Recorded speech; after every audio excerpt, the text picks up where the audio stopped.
reality. Welcome to the Curious Realm.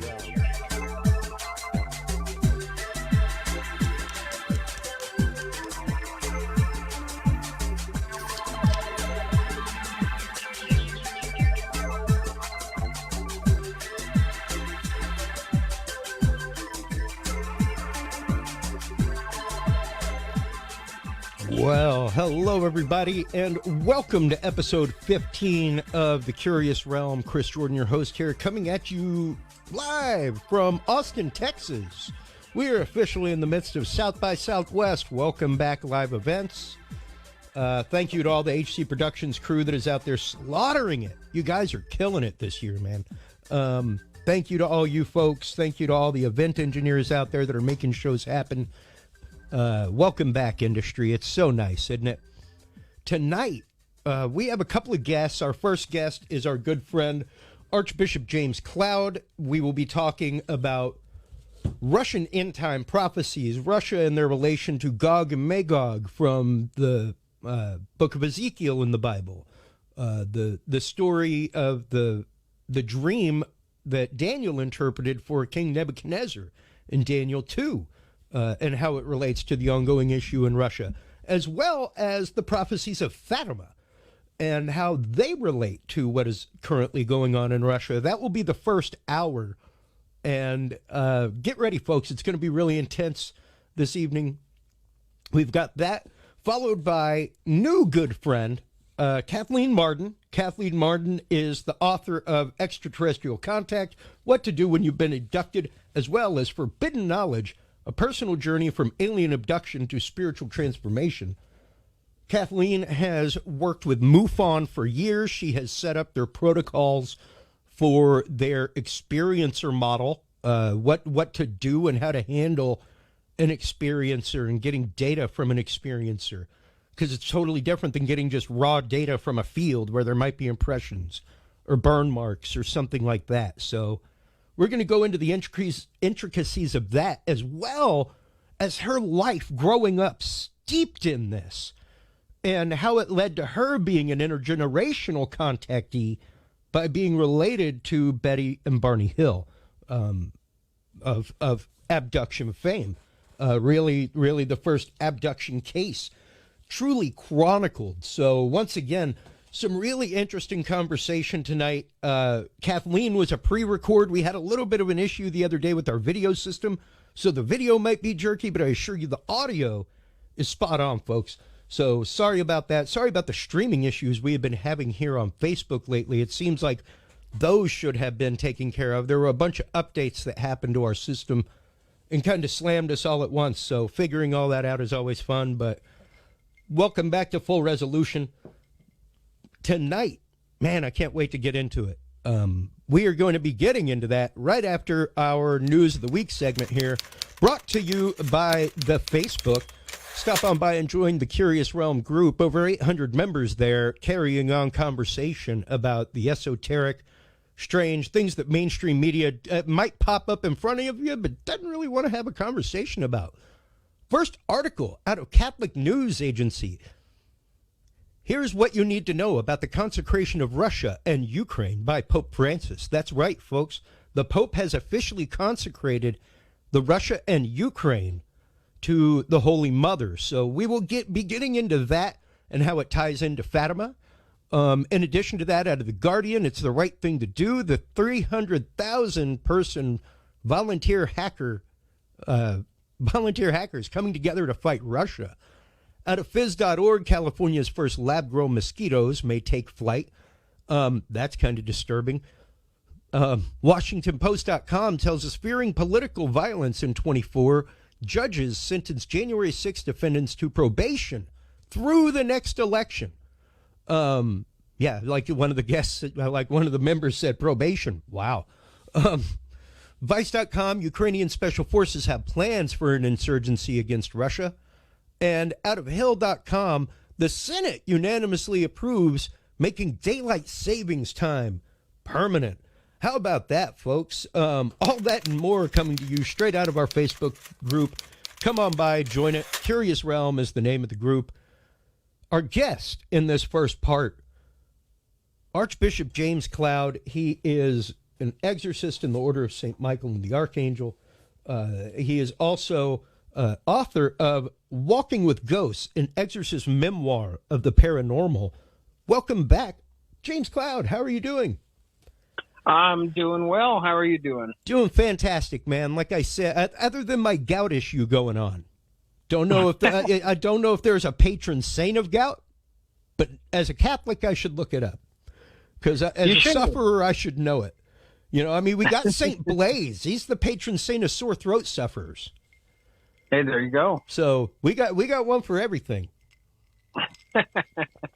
I feel sorry for the patron saint of hemorrhoids, though. That's right. Well, let's start breaking this down real quick, Father, because this is a thick topic and one that, if you're a Bible studier, if you've gone through, read the Bible, not just excerpts, things like that, you probably you may or may not have run across Daniel, depending on which version of the Bible you're reading. It's interesting, but let's start breaking down how Russia plays into the end time prophecies of the Bible from Daniel, Ezekiel. A lot of people say the Book of Revelations is an end time prophecy, but I really choose to see that as like a letter to a people of faith and what to do moving forward and what you're going to face than an actual like prophecy, because prophecy by definition, like, you got to have an out. Otherwise, Nostradamus is a prophet, but he's not, because all he does is say, oh, this is going to happen, but there's no way out. And with prophets, it's the fact of there's always a pivot point. There's always a point where you can choose to decide to do the opposite and do what's right. And if you don't, God said this horrible thing's going to happen. So you might want to listen. And I think that's important to distinguish between prophecy and prognostication. Definitely. You know, when you're dealing with prophecy, so a lot of times probably 99% of the prophecies are exactly what you said. You know, there's a way out. Yeah. If this doesn't happen, then this is going to occur. Usually repentance and changing their hearts back to Christ. In the Old Testament, back to God. Yeah. So, except for, so I have a different take on Revelation. Okay. And so because I've studied end times for years, and an interesting point that a lot of people make just with like that scary number 666. Yeah. Well, it goes in the early church. They understood it as Neron Caesar or Nero. Yes. Caesar Nero. Yeah. However, that was written after Nero's death. So it didn't mean Nero at the time. That's why it says he was, is not, and will be again. Yeah. Yeah. The fact of the Caesar to come after. Yeah. Yeah. And that the characteristics will be like Nero, to look for a man like that. And that's exactly what Antichrist will be. But going back to Russia,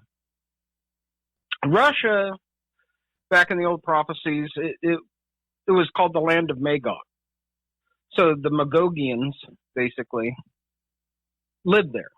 And so when the prophecies in Ezekiel 38 and 39 talking about the war of Gog and Magog, the contemporaries of the day knew exactly who Ezekiel was talking about. You know, fast forward about 3,000 years, and the title of Magog kind of disappeared into the mists of history. But we know that the region from ancient history occupies Russia. Also, interestingly, parts of Ukraine. So, and when you read prophecy of Gog Magog, that the war that would occur, Gog is of the Magogians. Gog is of Magog and the leader of Magog. So technically right now, Putin would be Gog and Magog is Russia. However, Putin, the leadership could change at some point and someone else will be Gog. But as it stands currently, Putin is Gog, G-O-G.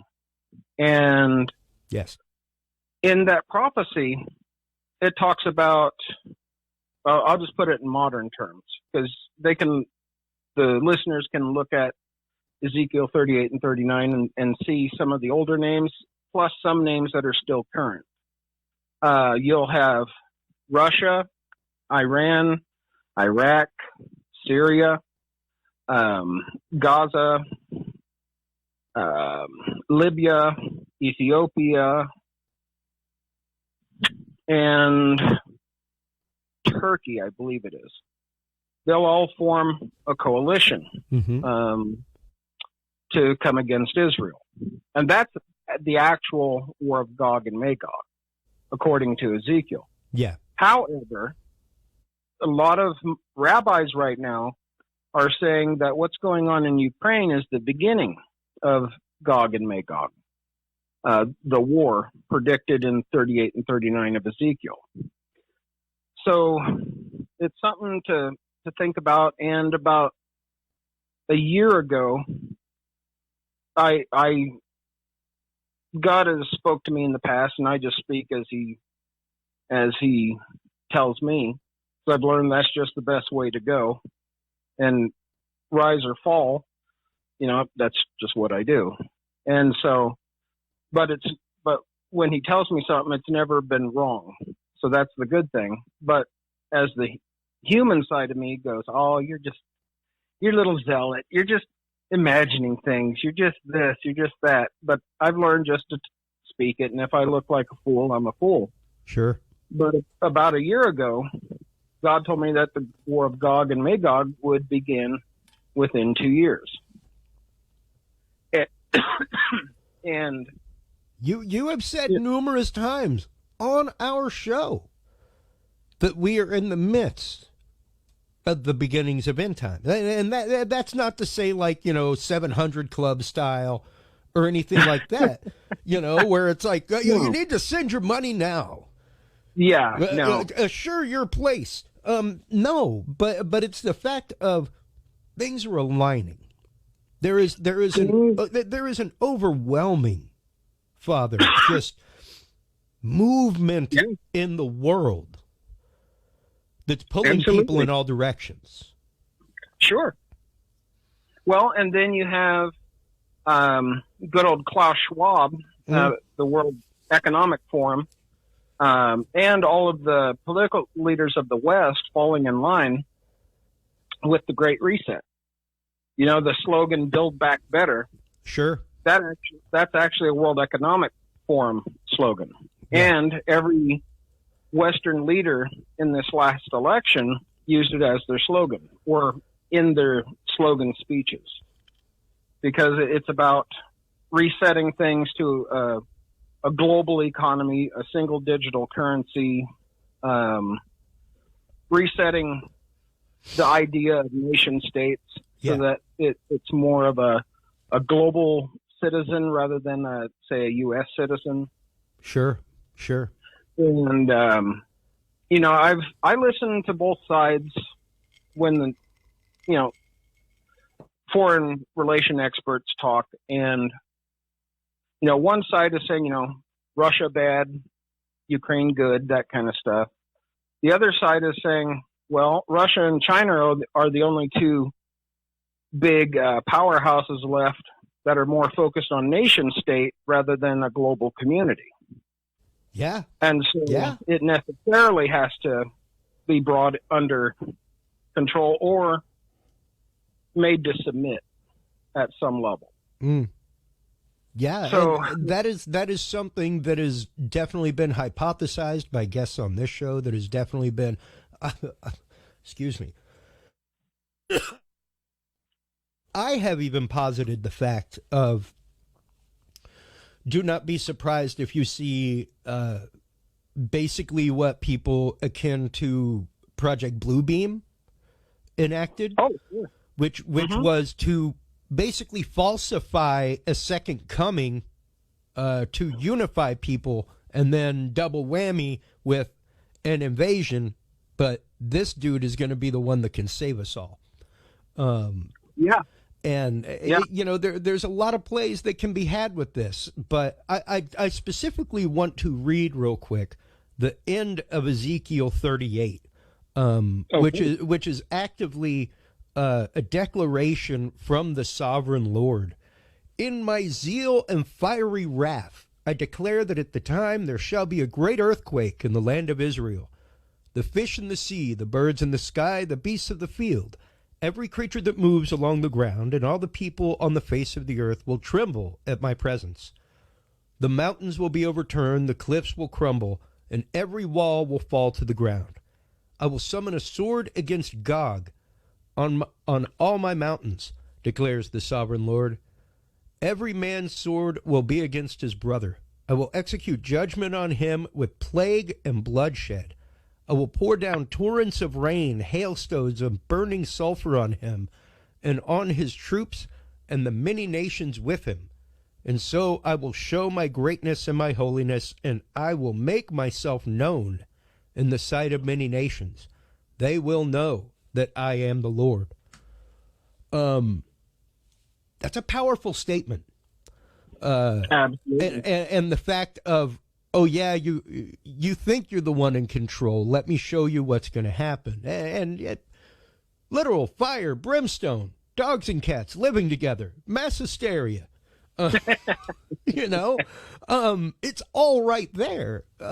So for those that take it literally, for those that take it interpretively, what are we looking at as far as what's happening right now? Where are we in that path of the end of Ezekiel 38? We're close. We're close. We're not there yet. You know, when that really strikes out, because during the War of Gog and Magog, you're going to see Russia and that Arab Federation I spoke about go against Israel. Already right now, Israel is kind of getting on Russia's crap list, if you will. Oh, yeah. Been there for a hot minute. Oh, yeah. But it's getting hotter with the Ukraine thing. Yep. And from what I understand, Russia transferred a lot of troops down to Syria pretty recently. And so you got a lot of those folks down in there. And, you know, that aligns perfectly with what, you know, Ezekiel is talking about there. And so it's one of those things that makes you pause, reconsider a little bit, because, you know, you can't, it's just a rule of thumb. You can't trust mass media to give you the whole story. Sure. You know, it'll be slanted one way or the other, depending on which program you're listening to. But, you know, there's always more going on behind the scenes, and I look for those deep currents. You know, most people get stuck on it's like an ocean. You know, they're stuck on the waves that the wind is blowing at the top, but the currents underneath are actually moving the oceans around the globe. And that's what I look for in any, you know, modern event, series of events, what have you, and looking at the long game of what, you know, folks might be aiming for. And so it shows me that, hey, you know, it's close. There's things going on that, you know, folks need to be aware of. And honestly, if folks don't change the path they're on, all of the prophecies are going to come true. And that's real. That's you're out. You know, that's the key there. But Yeah. again, a lot of people don't want to align themselves with God. They would, unfortunately, most are going to align themselves with this one world government. Yeah. And of course, that means taking the mark on their forehead or right hand. That means submitting to really a socialist dictatorship. Because that's really the structure of, like, Daniel's vision, like you were talking about. Well, before we get into that real quick, I actively want to read a previous part of Ezekiel 38, which I think is where a lot of people are pulling this from, especially the unwalled villages reference. Because you have to remember the actual, like we learned a couple weeks ago, folks, when all this started with historian Richard B. Spence, the actual name Ukraine just means, like, front land.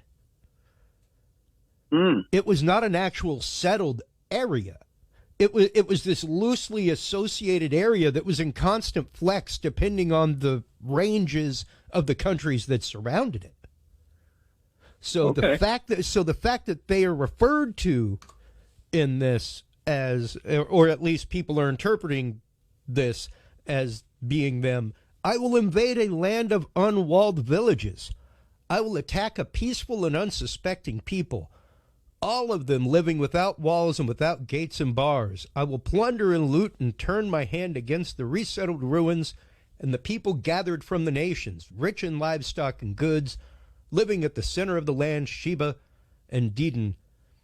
And the merchants of Tarshish and all her villages will say to you, you have come to plunder? Have you gathered your hoards to loot, to carry off silver and gold, to take away livestock, goods, and seize much plunder? Yeah, certainly seems like almost exactly like Russia, what Russia is doing right now. Absolutely. And like we said with Richard B. Spence, this is something that intelligence analysts could have seen coming, you know. And probably did, honestly. Yeah. So why allow it? Why allow it to happen? You know, why even still be sitting next to complacent? We've placed some sanctions on Russia. Sure. That's it. You know, even the UN has yet to fully buck up. I mean, yeah, hats off to the Ukraine, man, because they have come in full force and protecting their motherland, at least what they have as a motherland. But that's just Absolutely. it. This isn't a case of, like, national identity, because like our professor of history said the other day, the Ukrainian people don't necessarily have a, quote, national history. They were a border front. Yeah. They were an ever-changing borderland between the Middle East and the lands to the north, Russia, and the lands to the east, India, and all that, you know? So, interesting. But let's start getting into the prophecy of Daniel real quick. Okay. Well, to give a little background so folks know, Daniel had a dream or a vision one time, and he accurately predicted all of the major world empires that would come to rise within, in and around Israel. Because you got to remember, Israel is God's timepiece. Always has been, always will be. But that being said, this statue of Nebuchadnezzar that Daniel saw, it was divided into different metals, from the head being gold, which meant, the current Babylonian Empire, down to the 10 toes, which was iron mixed with clay. Now, the idea of iron and clay being formed together to form, a 10-toed base of a statue is that iron and clay don't mix. Yeah. It might hold its form for a short time, but then because they don't mix, they fracture and break apart. Well, this, interestingly enough, the UN has divided the world into 10 regions. The UN really is the final world government. It's just, it's like the cross-eyed redheaded cousin or something right now, as far as how it functions. Hey, I'm redheaded. Just play. But nothing against redheads. Nothing against redheads. My dad was a redhead too. But eventually, there will come a point. Something is going to precipitate the world throwing all authority and taking all authority from the UN. You're already seeing some of that along different nations, third world nations, and whatnot. But and honestly, under the Biden administration, you're seeing, America is a follower right now, not a leader. The European Union, Germany of all places, for God's sake, was more of a leader and France, yeah, more of a leader. And Biden just kind of, with America, just said, okay, we'll do what you do. Instead of, traditionally, America has been the lead. America has been the spearhead, if you will. Yes. Different things. On this, we're more like the part of the luggage rack, just going along with everyone else. But that shows you the temperature of America right now, and who the people have elected. And I have to assume that's what the people want, is globalism, America's preeminence to decrease, to kind of meld into a global community, skipping rope and slapping each other on the butt or something. I don't know. But people have weird things, or if they're into Star Trek, they think, it'll be the Federation or something. But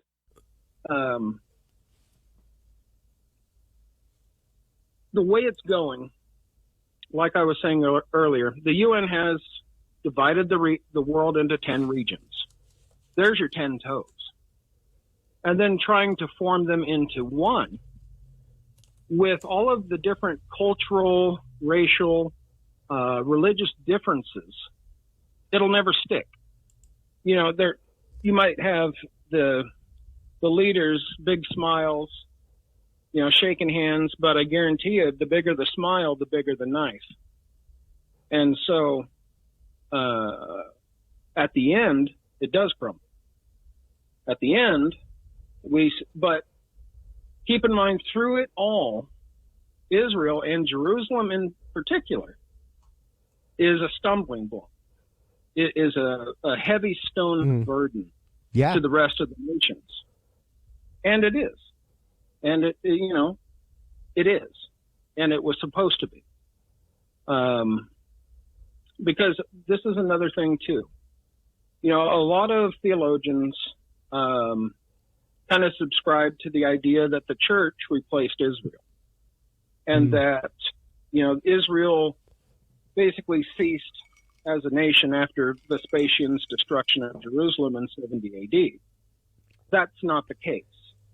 Because you read in I believe it's Corinthians, St. Paul is talking about how we're beholding a mystery, how for a time Israel will be punished and separated from their land.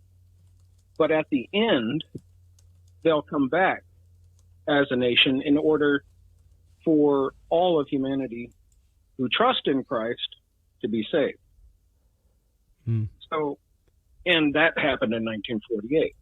So that was the final click on the countdown to whatever time frame God has for that, when Israel became a nation again, that started the countdown to the end. And of course, in that same year, the UN was founded. And so, you don't have to have a broad imagination if you're a student of prophecy and of the scriptures to see exactly what's going on. And the punishment of Israel was immense. I mean, scattered as a people for almost 2,000 years. Yeah. And then the Holocaust.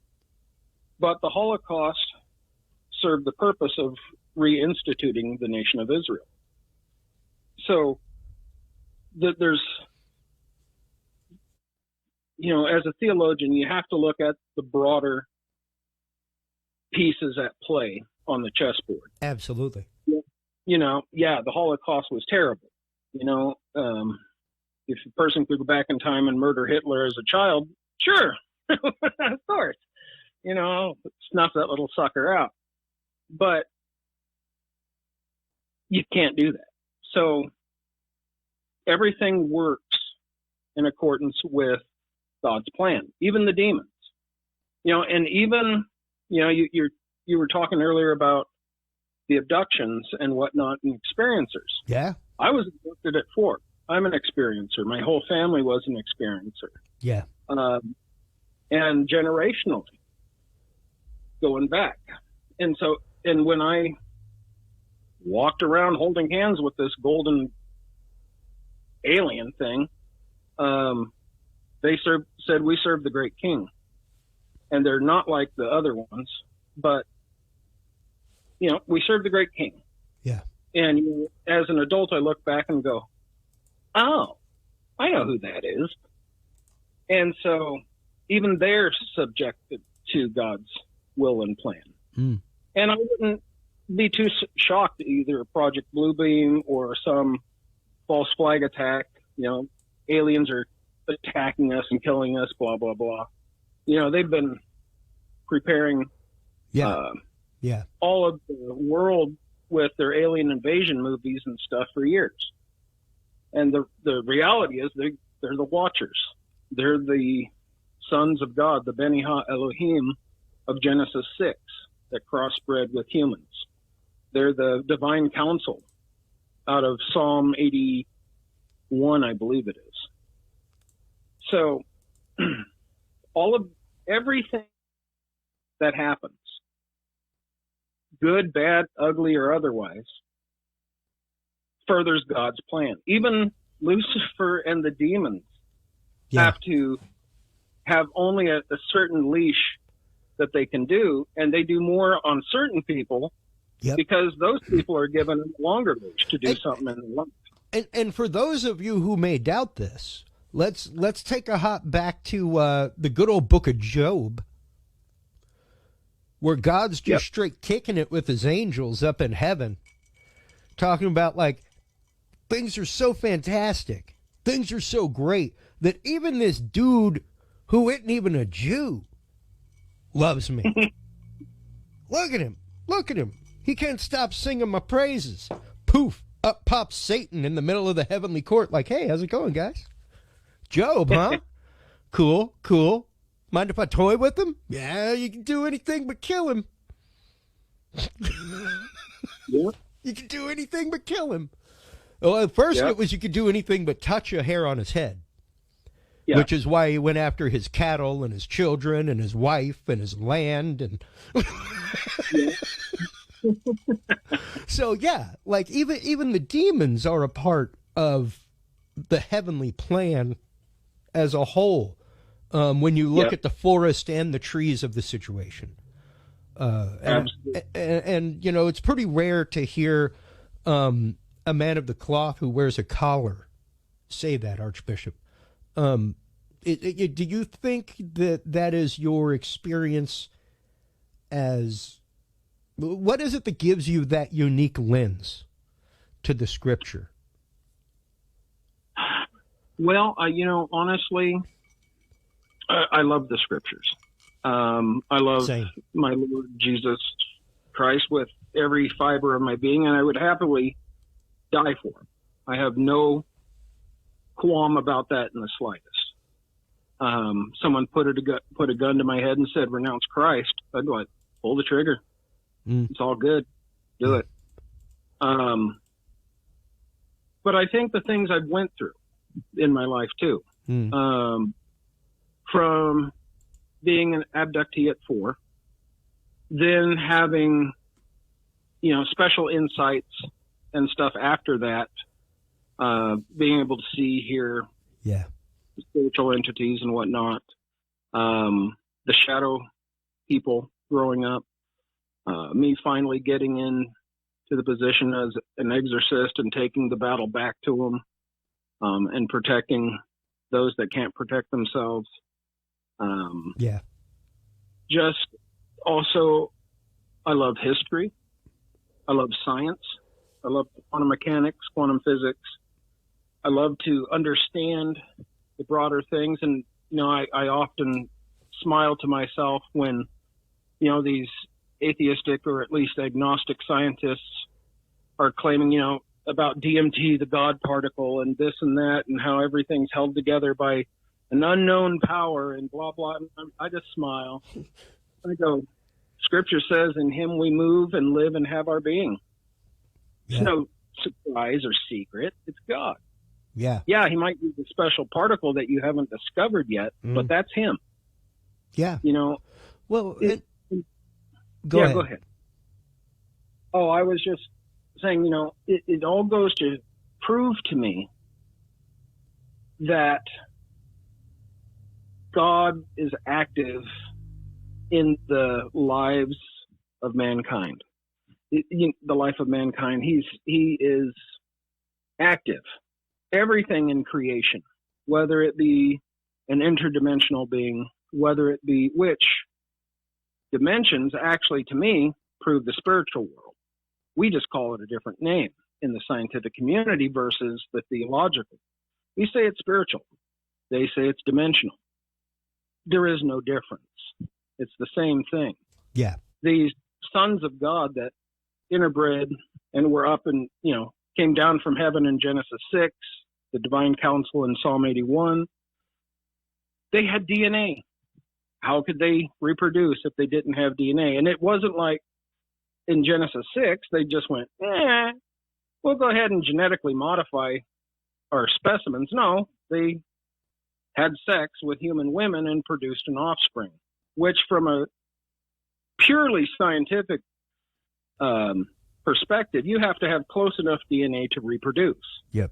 A dog and cat can't reproduce naturally. Yeah. But they could. So there's things that most theologians either don't see, don't want to see, or it contradicts what their favorite teacher taught them. Instead of just taking a step back, looking at the broad panorama and going, oh, that fits with that, that fits with that, that fits with that. That's how I've come to this particular lens. I sit back and I observe, I listen, and I watch. And everything, and I'm I have a master's in family therapy and psychology.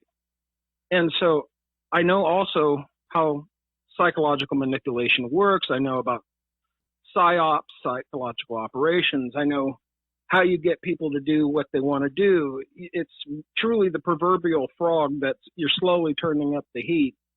People get used to it and go, well, it won't be, it's at least it's not as bad as it could be. And then the next bad thing happens. And then they warm them up to that to make that the new normal. Yeah. And then the next thing, and before they know it, the frog's toast, man. Yeah. The frog's boiled and it's time for frog legs.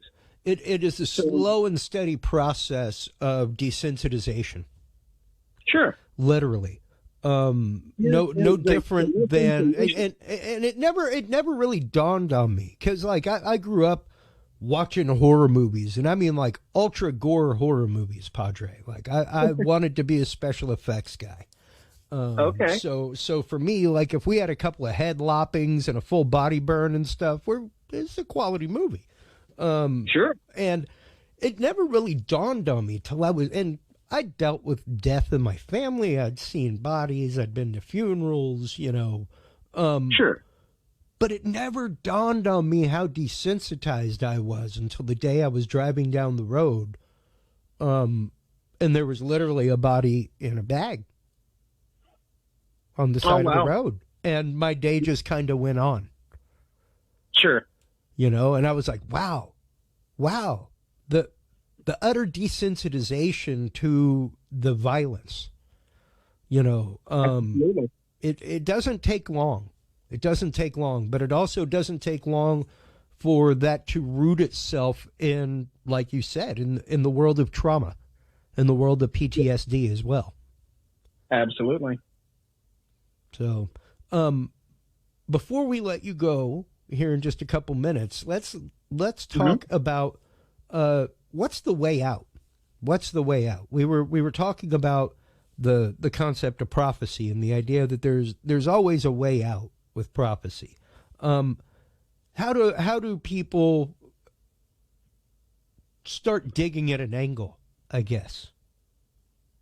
Well, you know, as a bishop, I've got to, you know, just lay the truth out there. What's coming is coming. You know, we have no control over it. Yeah.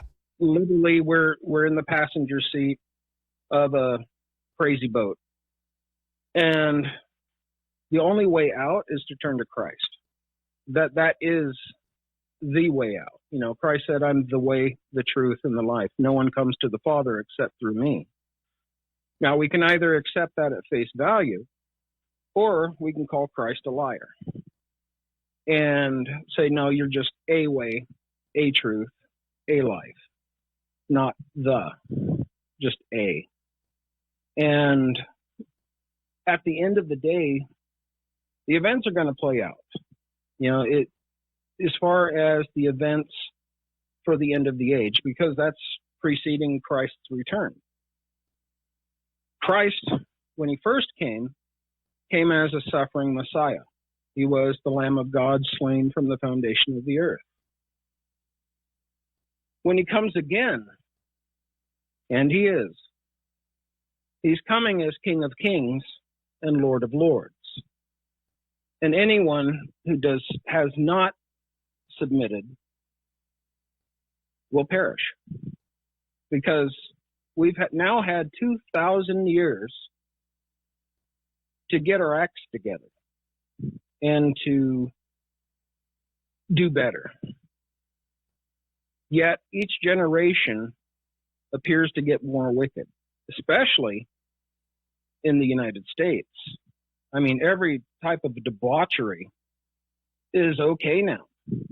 It's been a desensitization to sex, violence, and nudity. Oh, absolutely. And now everyone's groovy with it. You know, hey, more sex, more violence, more nudity. Winner, winner, chicken dinner. You're literally dealing with, and I did my fair share of youth work. I did my fair share of, you know, ministry, things like that. But you are literally dealing with teenage sex addicts now. Sure. Things like that because of the ready access to pornography. It's not like it was when, and you know, you've got a few years on me, not a whole lot. Yeah. I'm in my later 40s. Yeah. And back in my day, like that was on the back shelf. Like you had to specifically ask the dude to grab it for you. You know. Yeah. Yeah. No longer the case. That is like available on mom or dad's phone. Yeah. You know, one click of the button online, and I mean, you could one lookup of the wrong term. Yep. And you could be there. Absolutely. Yeah. That my wife was just telling me about somebody in her mom's group the other day. They all got together as a bunch of moms, and they were like, you know, oh, the son got a hold of my phone and looked this up, and they're like, oh my God. And she was like, well, I didn't think it was anything major. And they were like, I think you need to look that up. Yeah. And she was like, oh my God. You know, Because it is a different day and age, and we do have that. Even back in the day, to learn about esoteric topics, to find something like Kabbalah or things like that, was a searching and scouring of your local library or bookstore. Oh yeah, you were lucky if you found anything on it. Yeah. It is all readily available now. Even mass interpretations of the Bible, all readily available. Like all the footnotes that you see, it's not hard to get them now. No, not at all. Not at all. So, and people come up with some really crazy stuff with the scriptures. Well, and like you said, that return to Christ, whether that is learning to be right in your heart, learning to be that Christ to everybody, or whether it is a true return to church for you. I think the point is we all need to kind of straighten up and fly right. We've all been slacking a little bit. Yeah. And it comes down to, God is infinitely loving. Oh, absolutely. But he's also infinitely just. Yeah. And infinitely righteous and infinitely holy. Yeah. And I think that message has been lost on these generations currently. They see Jesus just as this hippie in the sky that says, hey, as long as you're happy, I'm happy, man. And that's not God. Well, and they forget the fact that there's a couple other aspects to God. There's the Father. He's still got quite a bit of wrath in there, old Padre. He never really dropped the wrath thing. Let's just say that. No. Dad never really let that one go. No, but you know what? Because Christ is in unison with the Father, and they're absolutely, their substance is the same, and there was a reason why Christ was known as the man of sorrows, and why he's spoken of as the man of sorrows. Most times, when you look at the writings of the ante-Nicene fathers, the disciples of the disciples, and the apostles, you read that much of Christ's time when he was here on earth was in sorrow, because he wanted so bad to reach humanity, and yet at every turn they either denied him or outright opposed him. And by doing so, they're denying or opposing the very creator of the fabric of space-time, anything else you want to call it. Yeah. The great architect of the universe, or the divine intellect, or, the nebulous God thing. Yeah. He's also a God of order. Yeah. And what do you see in the world today? Chaos and disorder.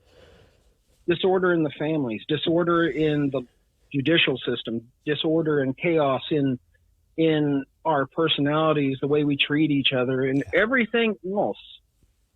There's only one father of that, and that's Lucifer. He was, as Christ himself said, he's the father of all lies. He was a liar from the beginning. And so it really comes down to, one, there is no middle ground. You're either on God's side or you're on Lucifer's side. And that doesn't mean you're actively, painting bloody pentagrams everywhere and, black candles, and you're summoning demons, or even going to church every Sunday and Bible study on Wednesday. Absolutely. And you can still be serving the devil.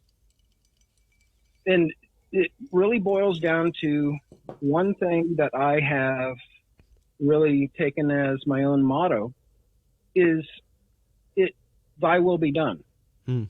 Like Christ in the garden. unfortunately, most of humanity says, my will be done. Yeah. I'm going to do it my way, what I think is best. And so the only other person at the very beginning that did that was Lucifer. Yeah. So unfortunately, following Lucifer's path also gets Lucifer's reward. And it's a hard pill to swallow, Father. The thy will be done, the fiat. And I used to teach a whole class on the best 4-letter word ever, fiat. It's the only good 4-letter word. Let thy will be done, and we go through pain, we go through torment. Most of the time we have put ourselves in that situation. We have put ourselves in the path of that bullet 90% of the time. Yeah. Absolutely. And when it comes to especially men of the cloth, I know quite a few who a lot of people that leave the seminary and leave that path end up down a really bad path eventually. Yeah, absolutely. And I think it really is that tortured soul syndrome where there is this burden of knowledge. Yeah. And you are literally just like throwing bricks at balloons trying to get people's attention in the real world that, hey, wake up. This is not how it is. And it's hard because you can be literally building the wall while you're throwing the bricks and beating your head against it at the same time.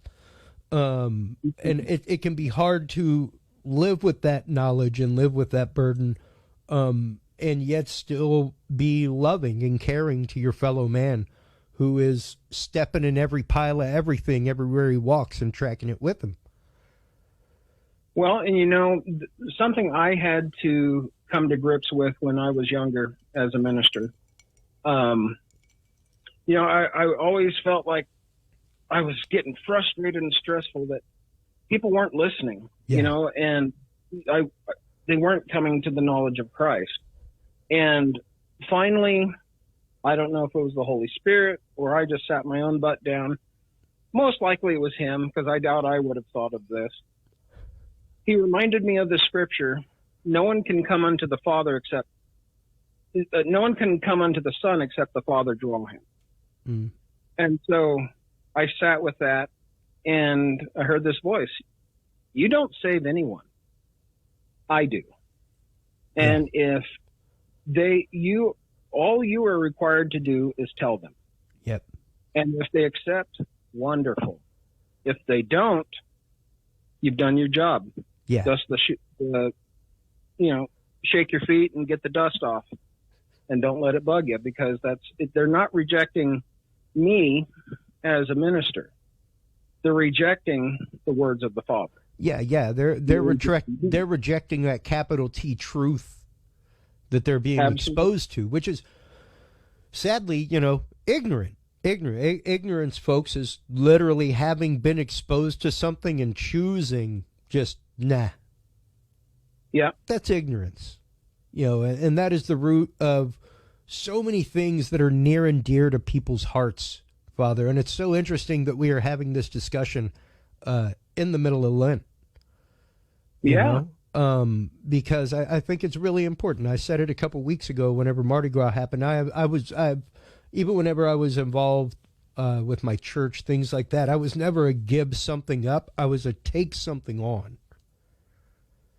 What am I going to do that I'm going to try to do every day? And not just like for the next 40 days, but for all eternity. Like this is a 40-day chance for me to put a different branch on my tree of life through an experience. And that goes beyond any church. That goes beyond the walls of faith, I think. To want to challenge yourself to be a better human being. Well, sure. As a therapist, I used to tell people and still tell people that there's only two phases in life: progression and stagnation. If if you aren't moving forward to something, you don't have a vision, a goal, you're going to stagnate.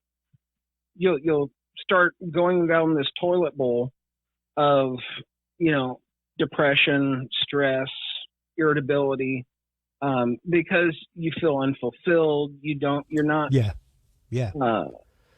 where you think you should be. Well, and granted, that's not to, and I posted this on a buddy's timeline the other day and was literally like, if you need to talk, feel free to reach out. Because he was saying the whole thing about, if you busy yourself enough, you don't have time to be depressed. And it's like, oh, enjoy that boomerang ride when it comes home to roost. Yes. Idle hands are definitely the devil's playground, but that's a careful statement to make. You can't just busy yourself for the sake of forgetting or not thinking about something. The problem does not go away. No, because that's how burnout happens. Yeah. Burnout is just as deadly as depression. Yeah, exactly. So, and you got to be careful for that. You got to be careful with who you give your energy to, how you give your energy away, and make sure that your cup is at least close to the brim, folks, so that you got a little bit to give to people. Absolutely. If your cup ain't full yourself, it's hard to fill other people's cups. And it took me years to get away from my addiction, and it was mainly because of what we talked about just a minute ago. People not listening, and me having this, what I believe to be this burden upon me, which was totally misplaced. And utterly misplaced, and utterly there as a point of ego for me to trip on to lead me down that road. Sure. We all take on things we probably shouldn't. Yeah. Sometimes we know we shouldn't, and other times we think we're doing a good thing, and then it turns around and bites us in the butt. And the truth is, sometimes life sucks. Yeah. But God doesn't. That's the good thing. And given time and prayer and reflection, you'll pull out of it. Yeah. But while you're going through it, it sucks. I'll just be plain on that. And that's just it. This too shall pass. It may pass like a kidney stone, but it'll pass. It will pass one way or the other. And that's just it. I had a really good therapist years ago, Joe. Great guy. I hope you're out there doing great things, Joe. He was going the clinical route, and he tried to explain my anxiety to me as a train. And he's like, you going around your day regularly, I'm sure you run across a train track or two. What are you going to do if a train pops up? Sure, it's frustrating, but you sit and you wait, and eventually the train passes, right? You don't try to go through the train. You don't you gotta stop yourself from that want to sometimes plow through the situation and sometimes literally surrender is the answer. Yeah. It's very counterintuitive to think that way, but surrender is one of the most empowering things in the world. The idea of not my monkey, not my tree. That's right. Why would you get yourself involved with it? Sure, you could wear a red cape for a minute, but you're also now accountable for all that. Absolutely. And is that something that you have to take on? Absolutely. You can't white knight yourself through life and expect everything to be roses and garlands and whatever else. Life happens. The good, the bad, the ugly, and otherwise.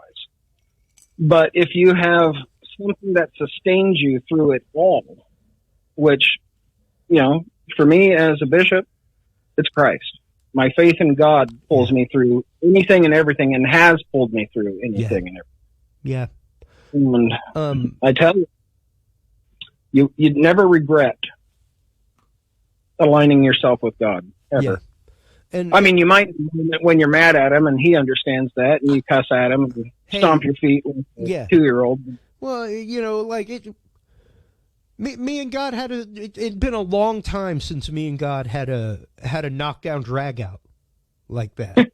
And believe me, I used to have nights where I like drove out and away so I could go yell at God, like openly, you know, in that truth therapy, like just scream into the void way. But yeah, when things happened with my brother, it was one of those like, why? Yeah. What the hell has this man done? He has done nothing but take care of his family, do right by an ex that did him totally wrong. He owns a retreat company and has brought I don't know how many thousands of children to you. But that doesn't make him immune. It doesn't. That doesn't stop like the chain of life from happening. And even at 47, I had to have that stealing moment between me and my God, of me literally getting pissed at my God and screaming at him and yelling. And isn't it a wonderful thing that he doesn't have such a fragile ego that he strikes you down with lightning? Oh yeah, he just, yeah. Because I've been a piece of crap. I've been a piece of crap friend to him over the years, all kinds of things. Yeah, but he's always been there. Yep. He's the friend and the love that does not leave you. Absolutely. Everyone and everything else leaves you. Yep. He doesn't. Yeah, and my relation, I tell this to people all the time, Father. My relationship with my God is daily. I talk to my God every day. Do I step into a church to do that? No, I really don't anymore. Honestly, if I wasn't a bishop, most of the churches are crap these days. I'll be blunt and plain and honest. Yeah, most of the churches are crap. They don't know what they believe or why they believe it, and so they walk around spitting out dogma that really has no basis in the historical Christianity.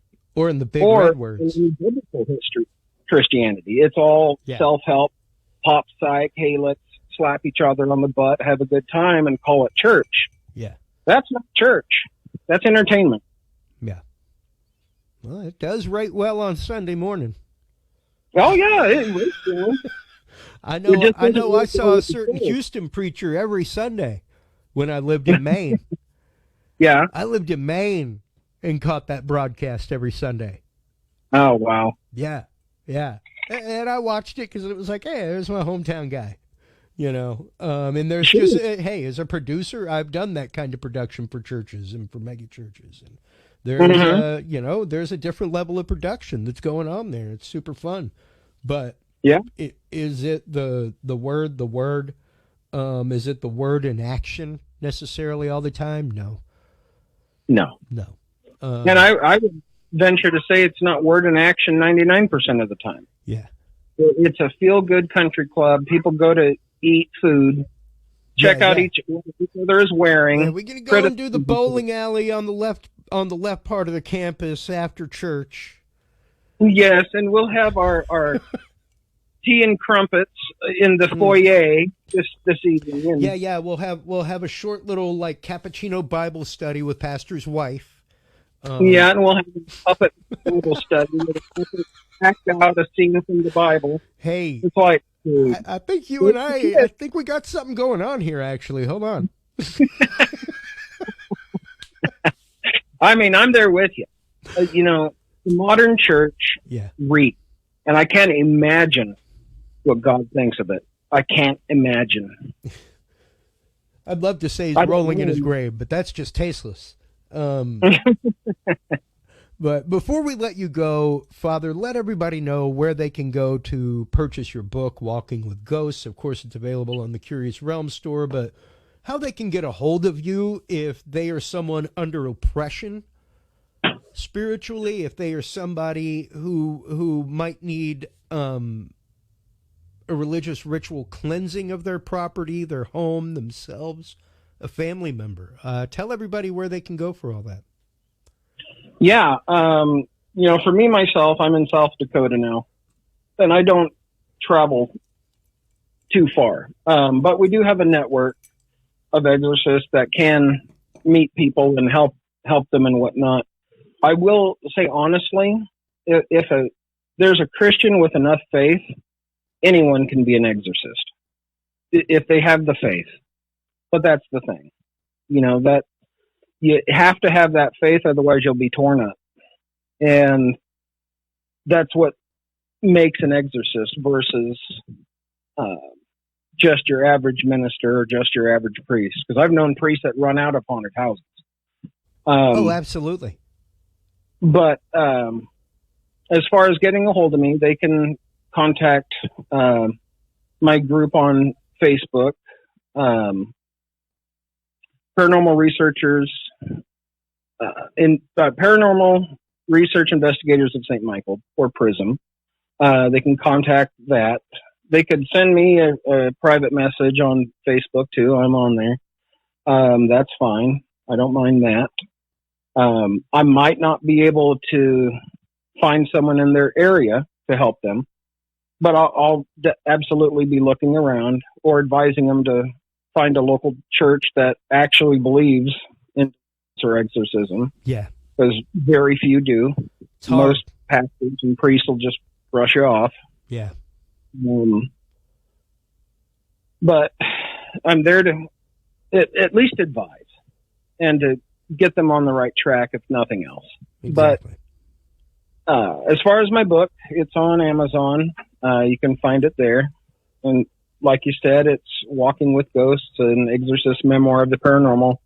It talks about my generational issues with my family, with ghosts, demons, UFOs, aliens, that kind of stuff. I even wrote a little bit about my experience as a kid. But there's been a lot happened since then that I haven't wrote about. And, missing time, that kind of fun stuff, weird marks. Yeah. But I just take it with a grain of salt. That crap it's like, come on. Yeah. You bore me. Just like the demon. They bore me. Well, we should actually do a whole episode on the idea of generational oppression. Absolutely. And the fact that it is kind of a sin of the fathers situation and almost that old European tradition of the sin eater. Yeah. And somebody who comes and absorbs that generational sin from you before you pass on, so that you are clear for holy rites and things like that. Just it's a really interesting study in Catholicism and Christianity, I think. Absolutely. And from a psychological perspective, a lot of it's learned behaviors. Yeah. Yeah. And that creates its own self-perpetuating curse because the behaviors never change. Yeah, yeah. And even going down to the fact of, like epigenetic. Absolutely. Epigenetic things like addiction, stuff like that, where it comes down to because your last three people in your family were hardcore alcoholics, you now have a predisposition to alcohol. Sure. And they've proven to some degree that genes carry memory. And so literally it's the sins of the fathers in your makeup. Ooh, wow. We definitely got to do that episode soon. Absolutely. I've studied all that too. Thank you as always for coming on, for sharing your wealth and breadth of knowledge when it comes to the scripture, to scriptural interpretation, your open heart, your open mind to conversation as a man of the cloth and a man of the collar. All too often not the case. So I want to thank you for that always. You have always come on this show with the most open heart and most open of mind for the conversation that we have. So thank you. Well, I just am what I am. And it's like Popeye, I am what I am, and that's all. I was just about to say, way to be, Popeye. Well, but you're And as always, thank you so much again, Archbishop James Cloud. Until next time, we're going to go ahead and let you go and run off to commercial and hit up our next guest. Thank you so much for coming on tonight. You're very welcome. Have a good one. Blessings, Father. Have a very blessed and fruitful Lent. Yes, you too. Wow. Always a great conversation with James Cloud. I always leave uplifted from his message. He is one of the only men of color that I know, and I know more than a few handfuls, but one of the only men of color that I know that is open to such discussions like what we had here tonight. So great to see that. Speaking of other discussions that we're going to have tonight, we're about to hop off to commercial break. Enjoy our new video loops, all that kind of good stuff, folks. And when we come back, we will be talking with generational abductee, Nisa, Betty, and Barney Hill, and MUFON experiencer lead, Kathleen Marden, when we get back from this commercial break, folks.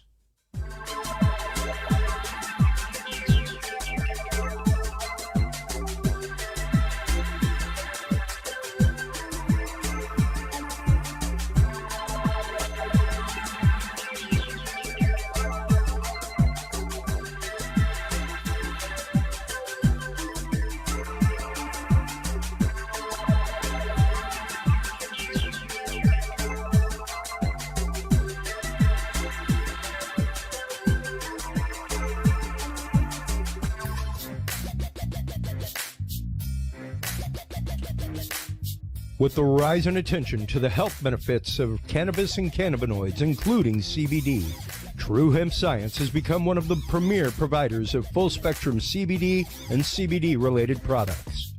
Using a proprietary spigeric process, True Hemp Science extracts maximum benefit from the whole hemp plant. Buds, leaves, stems, seeds, even roots. Every part of the plant is used and then reused to formulate a rich, complex profile of CBD, CBD derivatives, and terpenes guaranteed to provide the relief and benefits you need daily. Visit TrueHempScience.com to experience the best CBD oils, edibles, and topicals on the market today. And use code CURIOUS7 to save 7% off your entire purchase of $50 or more and get 2 25 milligram CBD cookies or brownies free. That website again is TrueHempScience.com and the code is CURIOUS7.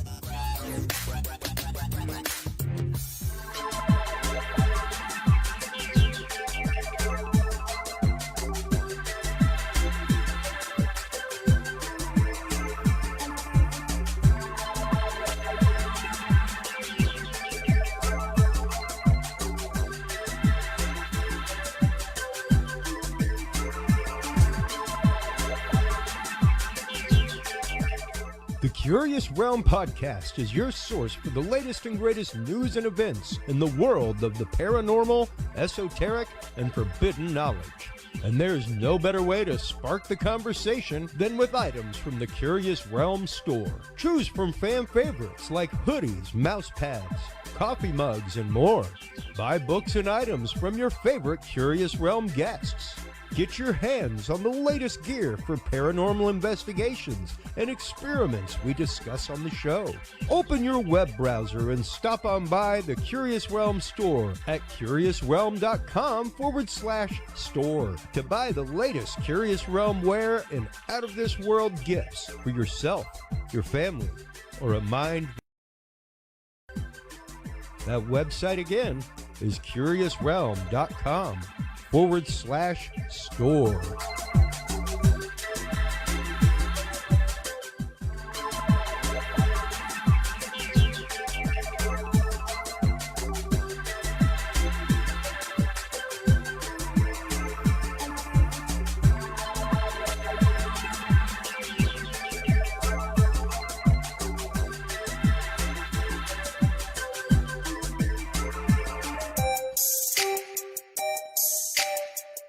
Have you considered starting a podcast?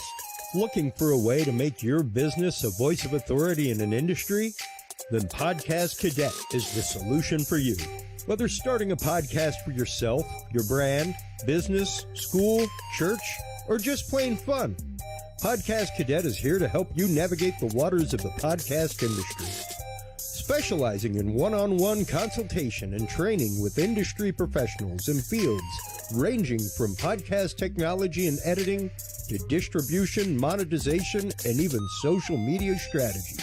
Podcast Cadet tailors their services to the specific needs of you and your podcast.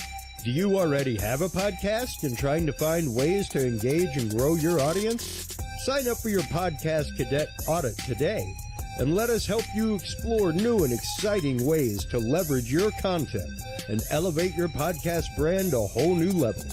From consultational workshops to affordable podcast production and maintenance packages, Podcast Cadet is your one-stop shop for everything podcast related on the internet. Visit podcastcadet.com today to sign up for your consultation or training and use code CURIOUS20 to save 20% off your entire purchase. That website again is podcastcadet.com. And we are back, ladies and gentlemen. Thank you so much for everything, as always, to our sponsors. Thank you so much to WebWorks Wireless. You guys have been fantastic. WebWorks Wireless is an up-and-coming company. They provide wireless packages for people that have camps, people that are a little bit more off-grid, people that are not on a major backbone of internet. They actively provide our live streams to our website every week.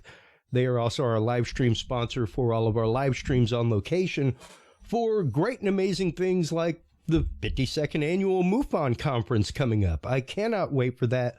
We are a proud sponsor of that. We are a proud sponsor of the upcoming Folk Monster Festival, as well as the, Southeast Texas Bigfoot Conference, the Texas Bigfoot Film Festival, the Texas Bigfoot Conference, all kinds of things, so many more coming.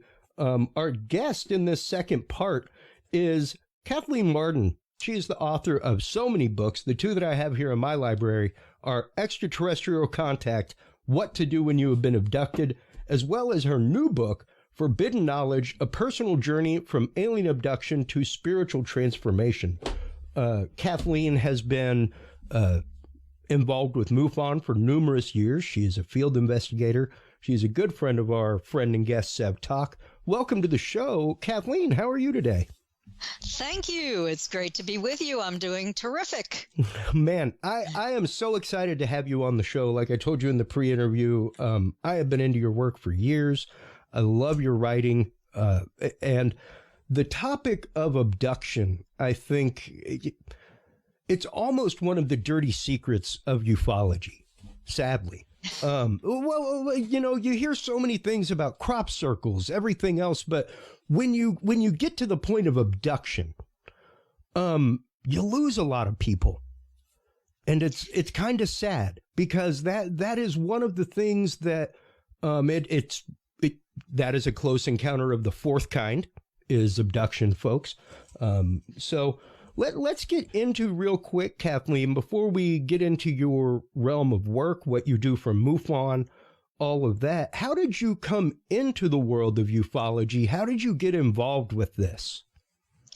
Well, I was 13 years old and returning home from school for the day when I walked in and found my mother on the telephone having a very unusual conversation with my aunt Betty Hill. It was September 20th, 1961, and she and my uncle had been on a short vacation to Niagara Falls, to Montreal, and then during the night when they were returning home to their home on the seacoast of New Hampshire, they had a close encounter with a UFO. They called them flying saucers in those days, and it had come so close to them. In fact, it had hovered silently only a couple of 100 feet above their vehicle. My uncle, who was a confirmed skeptic, got out of the car and insisted that he was going to identify it. He had binoculars.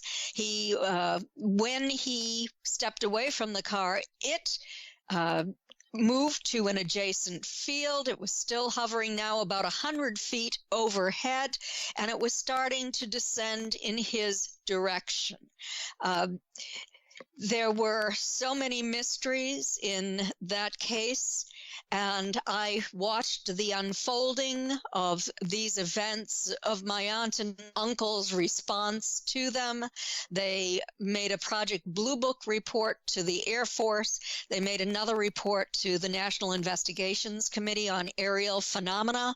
I knew many of the people who ended up investigating this case early on because we were a close family. In fact, only 2 days after this conversation that Betty had with my mother, my family and I went to Betty's and Barney's home, about 20 miles from my childhood home, and I heard the story myself from my aunt. I held the watches that had stopped operating. Oh, wow. I saw the spots on the trunk of the vehicle that caused a compass to spin and indicating a magnetic field in that area. Those spots had not been there before this incident, and there they were, shiny, all about the same size, about the size of $50, if you remember what those look like. Just old enough. And, so many mysteries. Betty's dress was torn in several places. There was a pink powdery substance that eventually grew on that dress. It's undergone scientific testing in several laboratories. Later on, because Barney had been hospitalized for a bleeding ulcer related to this experience that they had, and his conscious recall of observing these non-human entities and being fearful that he was going to be captured. He was hospitalized. This was life-threatening. He was referred to Dr. Benjamin Simon, a famous neuropsychiatrist who taught at Harvard, who had owned his own private sanitarium, who when he was younger, and who had been a colonel in the Army during World War II and had set up the psychiatric hospital on Long Island, New York. It was a Mason General Hospital, and he successfully treated veterans returning home from the war with what they called shell shock and conversion hysteria in those days. Yeah. And, this is exactly what Barney was suffering from. A different cause, but certainly that level of fear. Yeah. And the subconscious memories of having been taken, having been captured, taken to craft and examined by non-humans, not knowing if he'd ever be released, even though they were reassuring he and Betty that they only needed to do a few simple tests and then they'd be on their way. So that was my introduction. It really sparked my curiosity, but I went on to a professional career after college and worked until about 1988 to 1990 when I was stricken with a debilitating disease.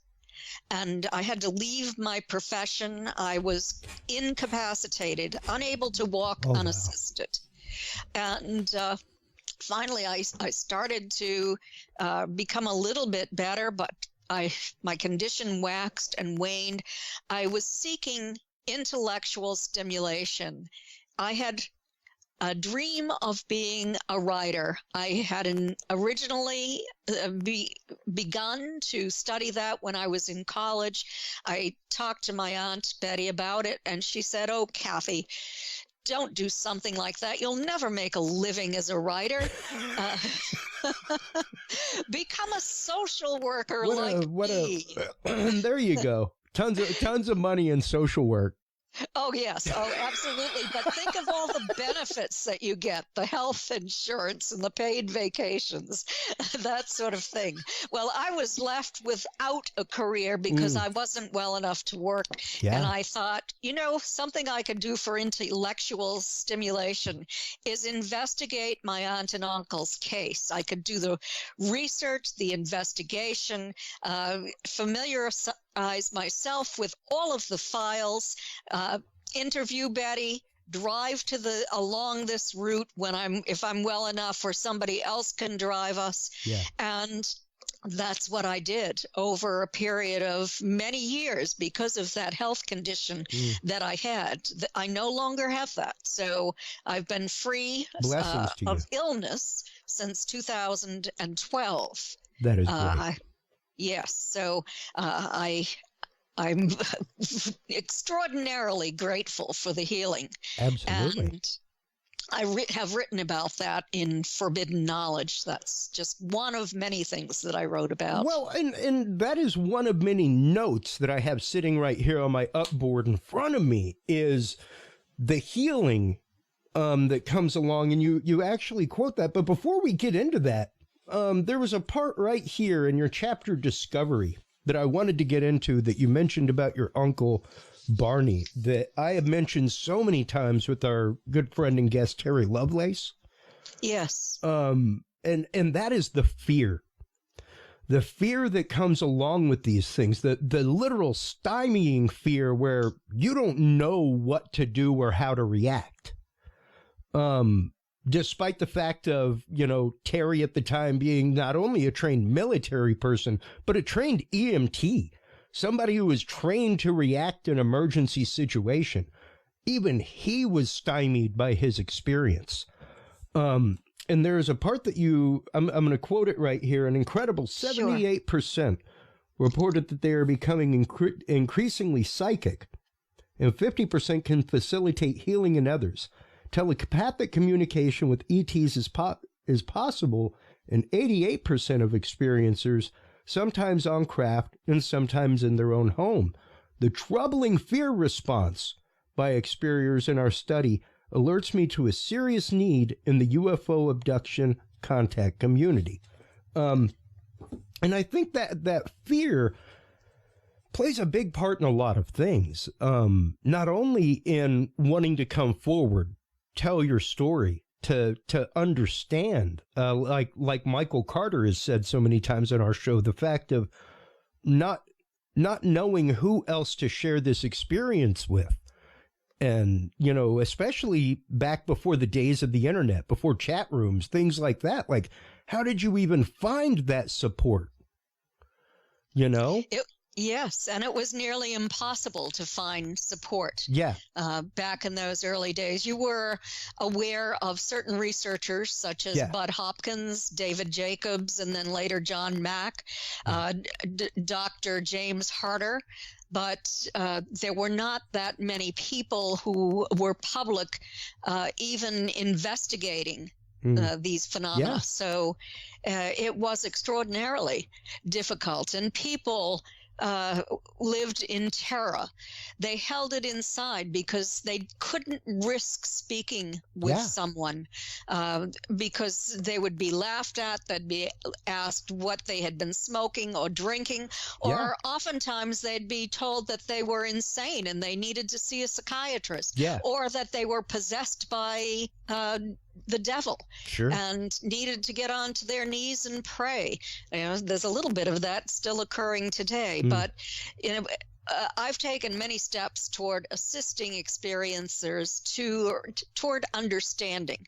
When I was asked by the Mutual UFO Network to head up their experiencer research team, there were only 3 of us on the team.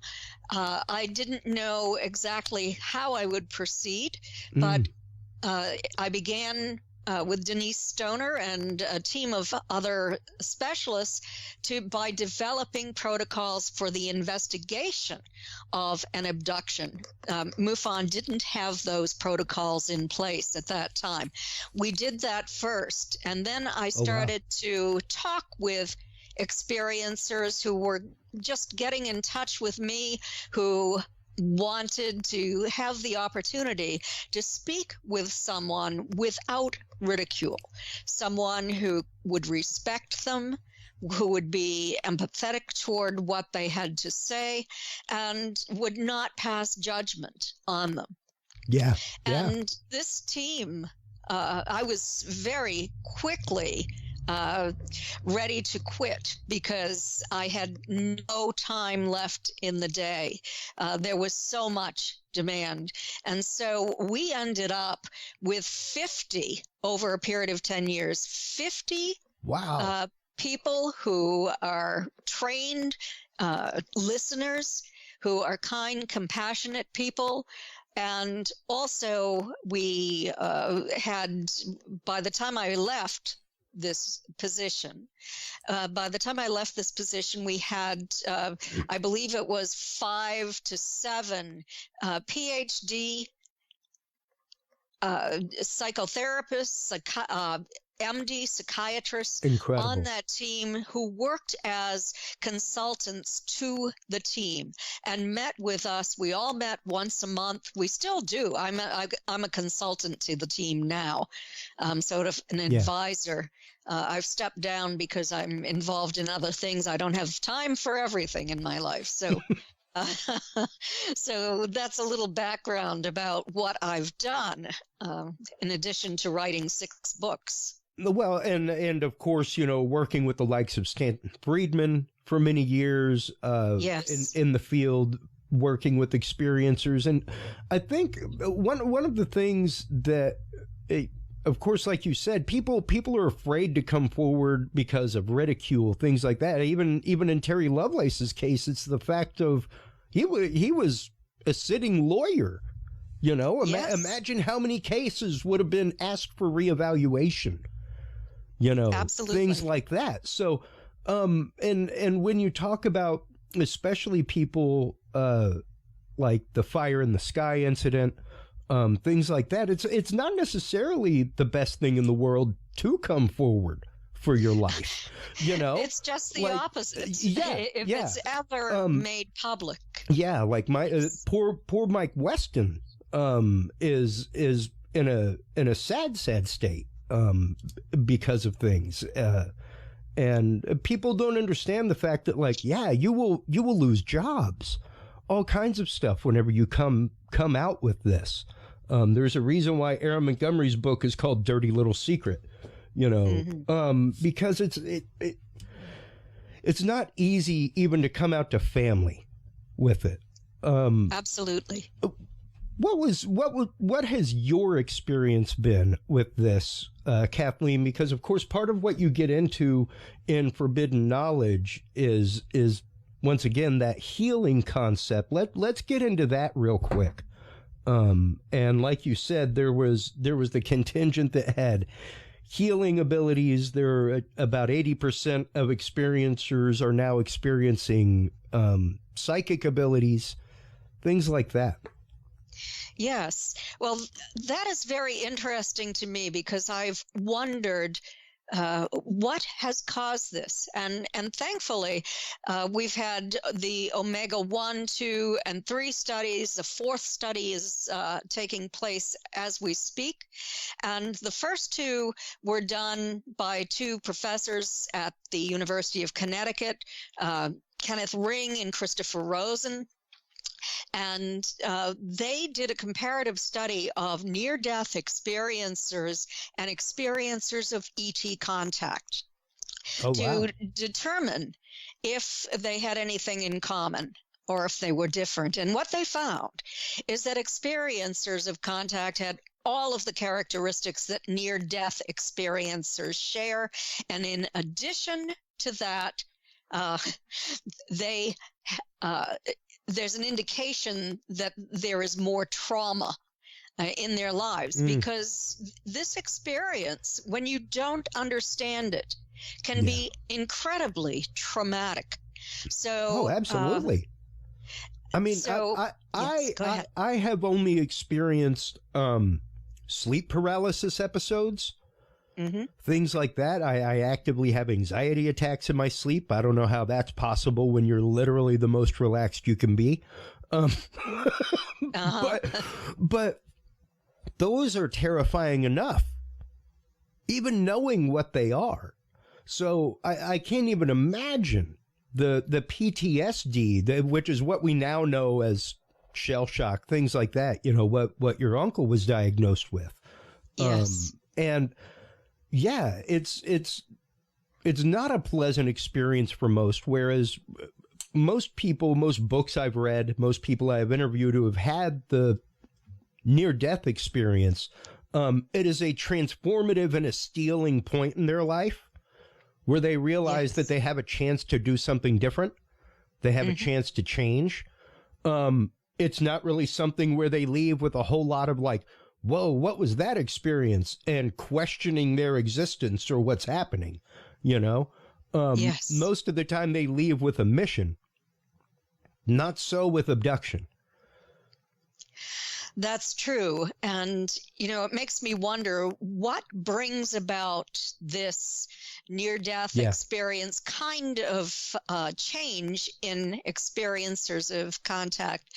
I wonder if when they are taken to craft through solid surfaces, such as windows or walls or ceilings,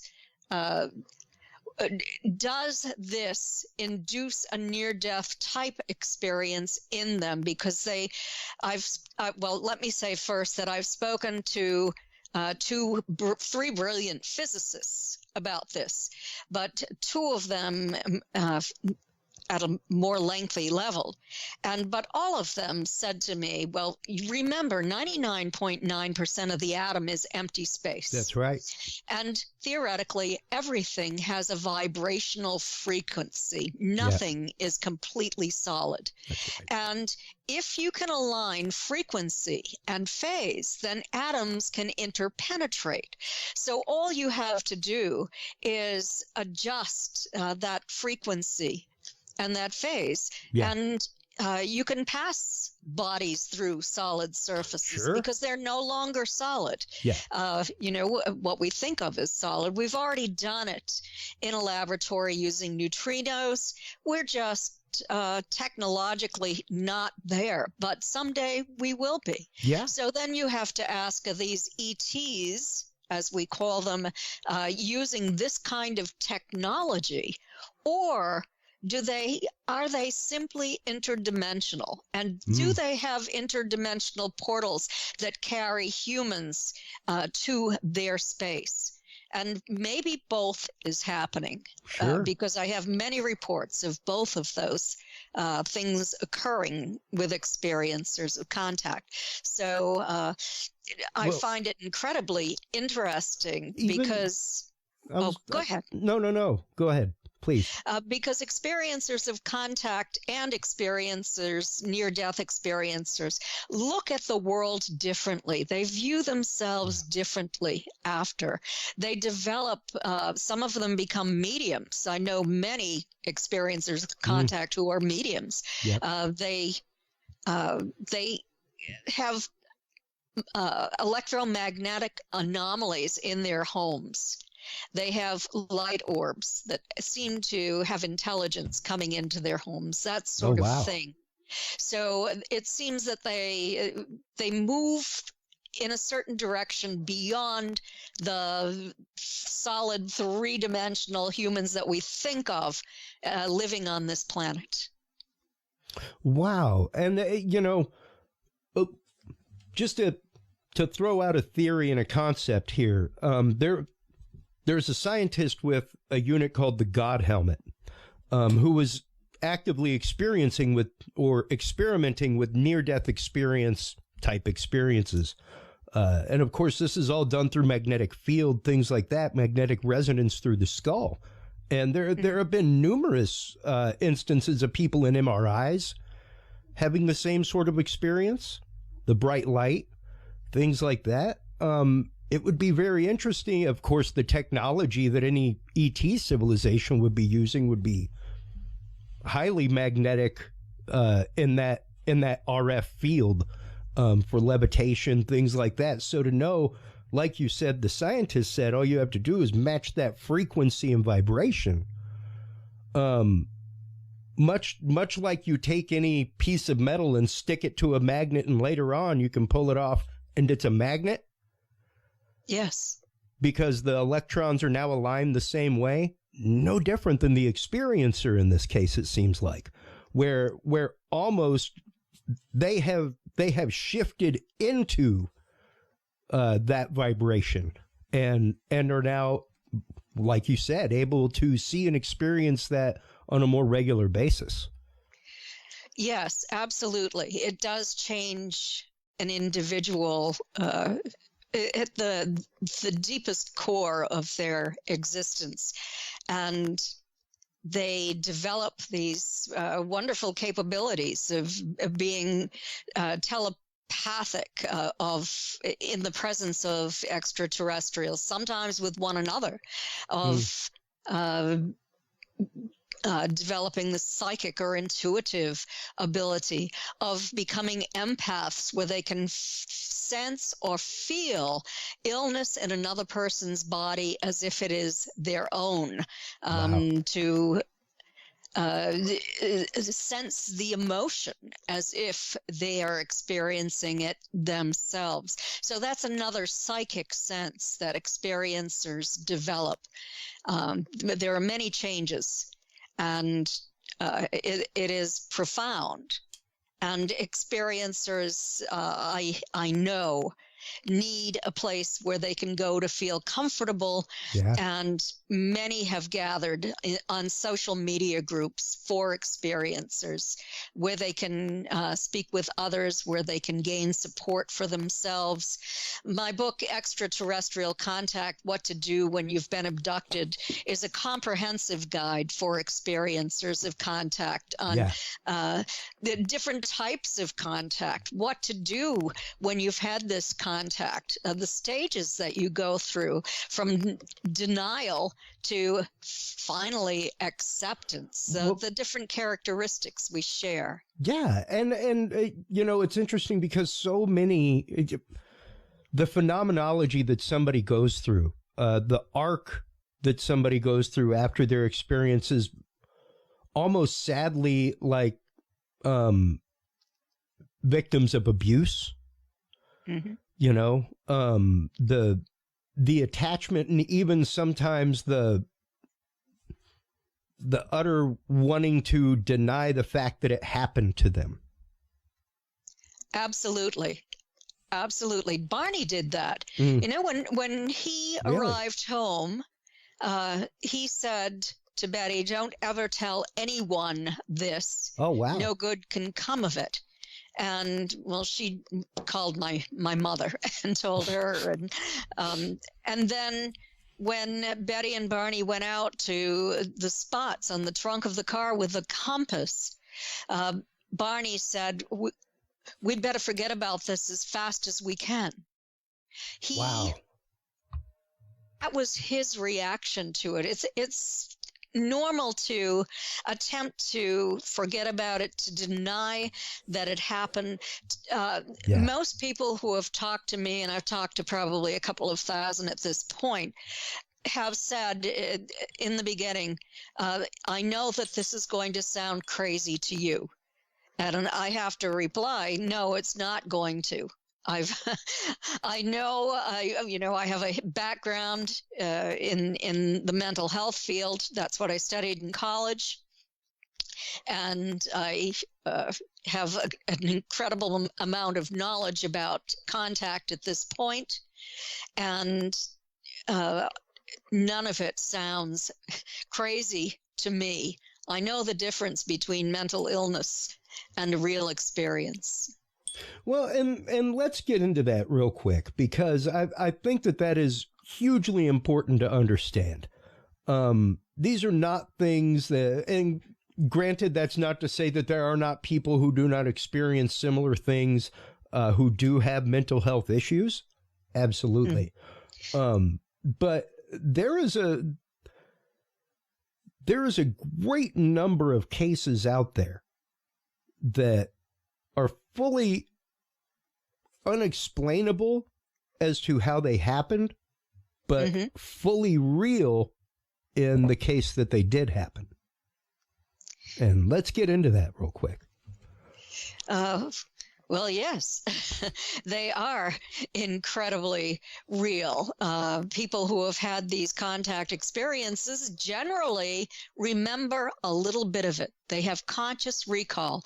The psychologists who have come forward and said that it's all sleep paralysis are incorrect. One of the questions that we asked on the study that MUFON did was, do you have a history of waking up unable to move your body? You can move only your eyes, and you have shadowy figures overhead. Well, yes, as about 93%, I believe it was, I don't have the figures right in front of me, said yes. Well, those are the symptoms of sleep paralysis, and some people do have sleep paralysis. In sleep paralysis, it's, just that your body's a little bit out of sync. You are not completely awake yet. You're coming out of REM sleep, and in REM sleep, you are paralyzed, able to move only your eyes. They generally are moving back and forth in REM sleep. So then we asked, have you been wide awake? Have you had non-humans come into your environment? Have you been able to move your body, but you suddenly become paralyzed? And among the general experiencer group overall, it was less than 50%. But among those in what we had identified as the UFO abduction syndrome group, which had all of the characteristics as determined by what was called the American Personality Inventory, by Dr. Don C. Donderi and graded. He was the PhD psychology professor who helped to standardize this instrument. And what we discovered is that those people have a very high rate, more than 50%, 60% or more, of being wide awake, of having these non-entities come into their environment, of observing them, and it also their family members. So we've been able to establish an intergenerational link among family members. Yeah. And that was exactly my next point on my upboard in front of me, was the intergenerational link, especially with hybridization, things like that. Now, with that intergenerational link in mind, are you yourself an experiencer, Kathleen? I am. And I thought that I would never state that. I intended to take it to my grave, but certain things have changed in my life, and I felt that it was necessary to come forward at this time, rather than to leave this information on, for people to find after I passed on. Yeah. So that's what I am doing. Of course, there's that factor of ridicule, and I don't care about that ridicule. What I believe is the people who ridicule you have their own set of beliefs that this is not real, or that this is all demonic, which it is not. There's a scientific program going on here. Demons don't do science. And that needs to be a T-shirt that is available on your website. That's a great idea. You need that. Yeah. If that's not your catchphrase, I don't know what is. Yes. That's great. And so I won't even respond to those individuals. I've had people who wanted to debate me. I'm not going to debate anyone. Yeah. I certainly am not going to debate religion. Well, so It's one of those, how can you even debate belief? Right. It's a belief. You believe it because you believe it. Like, yes. And we have this conversation with so many people on this show, Kathleen, about the fact of the reality that you have is what comes to you through the filter that you have seen the world through. You know, whether it's your experiential filter, the filter of the religion that you were raised in, what have you. I was raised Roman Catholic. I spent the first year in college studying to be a Catholic priest. I taught religion in CCE for a decade, things like that. That doesn't mean that in the background I wasn't reading Kabbalah in my spare time, the Upanishads, you know, reading world religion, reading other texts, reading about the things like Betty and Barney Hill and stuff like that, and having an open mind. Unfortunately, most people didn't and don't. Yes, absolutely. But I chalk that up to ignorance. Yes. And yes. Most people who take the time to actually engage in the study of these phenomena end up saying, well, I've seen the evidence that it's real. Yeah.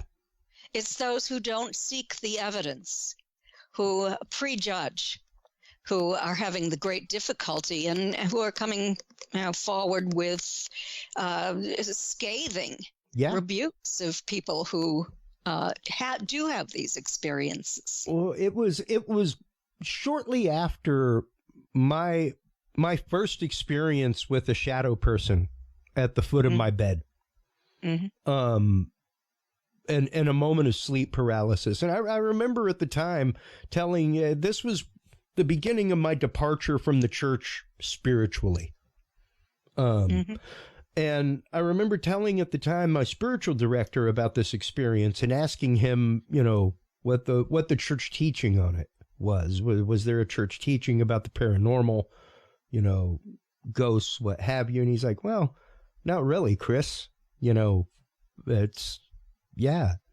don't really have a teaching on, you know, stay away, don't talk to the dead, things like that. But we don't have a teaching on that.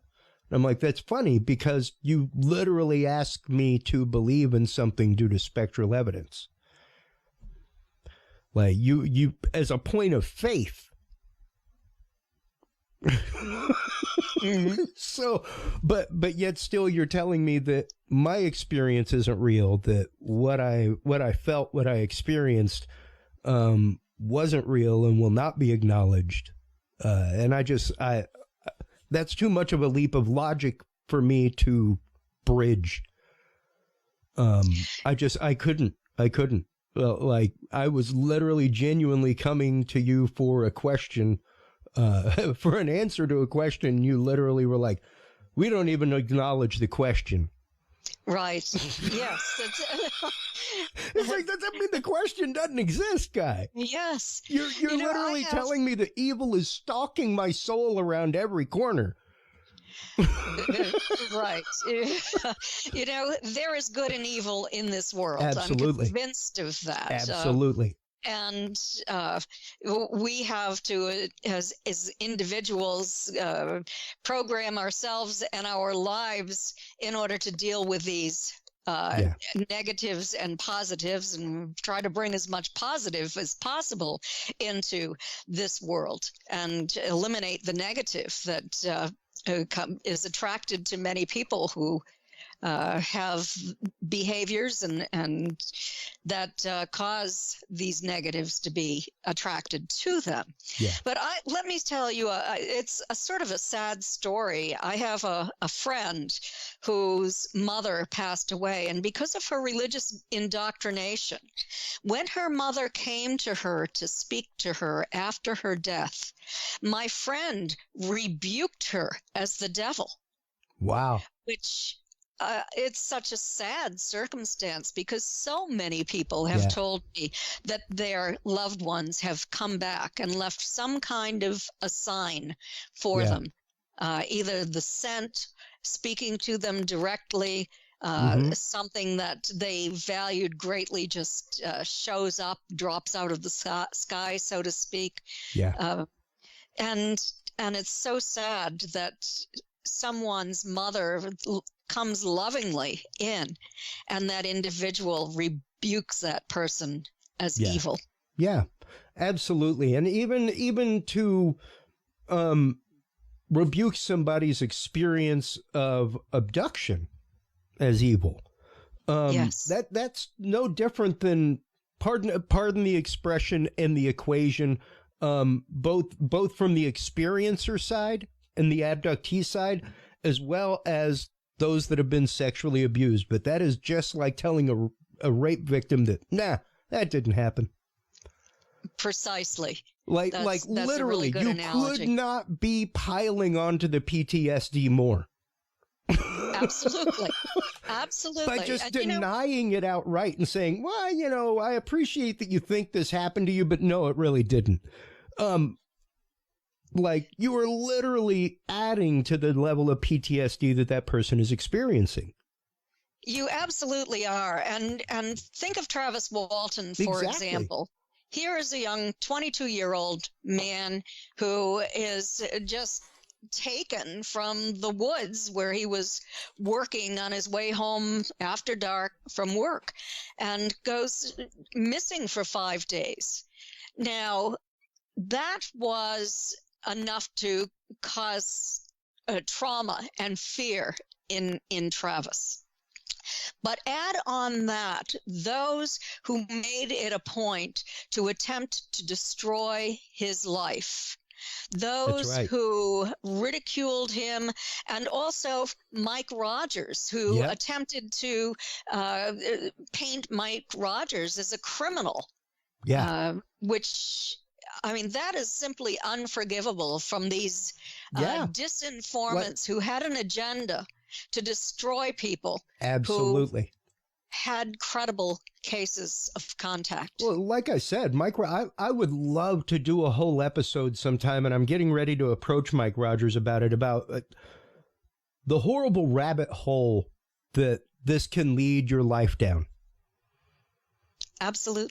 The number of people on social media, the number of trolls that go after him, it is horrifying to see. And hey, between friends, those two guys, whatever happened. But that doesn't mean that you discount somebody's experience. That doesn't mean that you personally attack people like that. And like I said earlier, it is not always. It is pretty rare that, people are like, well, he had a movie made about him. Yeah. You know who's not living as a millionaire? Travis Walton. That's true. Very true. No one. Like, nobody's out there making millions off this stuff, man. That's true. Like, nobody gets rich off this. It is not in your vested interest to come forward and say that I was taken aboard a craft, that I had an experience in my backyard. None of it is to your best interest to come forward with. So anybody that does, like, I give more than a tip of a hat to. That is the biggest point of bravery in the world. Yes, it is brave, because the only thing that you can do by making this public is to help others who are having the same experience. It's certainly not going to enrich your life or improve your reputation. Particularly for people like me who have a very good reputation as a scientific ufologist. That's right. Who for many, many years, I began as a nuts and bolts investigator. Mm-hmm. I was looking for physical evidence, and I found a lot of physical evidence. And then in 2011, through the research that I had done, through my own personal experiences, I had to acknowledge the interdimensional part of all of this, the paranormal part, the overlay on this as well. To simply ignore it, as I had been doing, to me was like putting my feet in cement and not moving beyond the physical evidence. There is so much that is common among experiencers of contact that is not entirely physical. It opens a can of worms. It's more difficult to understand. It then brings in religious implications, but also spiritual. There is so much to study there and so much to learn from. And I'm very pleased that government officials are now studying all of that and attempting to explain it scientifically, because this is explained through theoretical physics. Yeah. Like we were saying, the conversation that you had with the scientists talking about vibration, that is a point that we bring up on this show regularly. The fact that 90% of what we see, not even see, 90% of us is empty space. We are literally, by all means of physics right now, sharing an electron shell, Kathleen. Our electrons are commingling as we speak. They are. But by all knowledge of physics, how far away electrons travel from their nucleus, you know? So it's really interesting whenever you start getting into that realm. And like you said, to have that start really becoming a true path of investigation now, to start having theoretical physicists coming in on the game of investigation. It's different than going out with a Geiger counter in somebody's backyard. You know, it's a totally different world of investigation, like you said, than what you started with. And what has that done for you now, like you said, to open your mind to that concept? It has given me deeper insight into all of this, because consciousness plays a vital role in the understanding of contact. And it has interdimensional components. Some of these ETs say that they live in the 5th and 6th dimensions. We can feel them. I can feel them. In my book, Forbidden Knowledge, I have written about an experiment that I participated in with other researchers and investigators. And we ended up learning how to connect with these unseen ETs. We can feel the strong tingling presence in our bodies. We learn to communicate with them telepathically. In this book, I have written 120 questions that we asked over a 2-year period, and their answers to help us to understand all of this. And so that's what I've learned when I was able to finally open my mind, put my reputation as a nuts and bolts investigator aside, maintaining the same level of knowledge and even moving toward further knowledge in this field.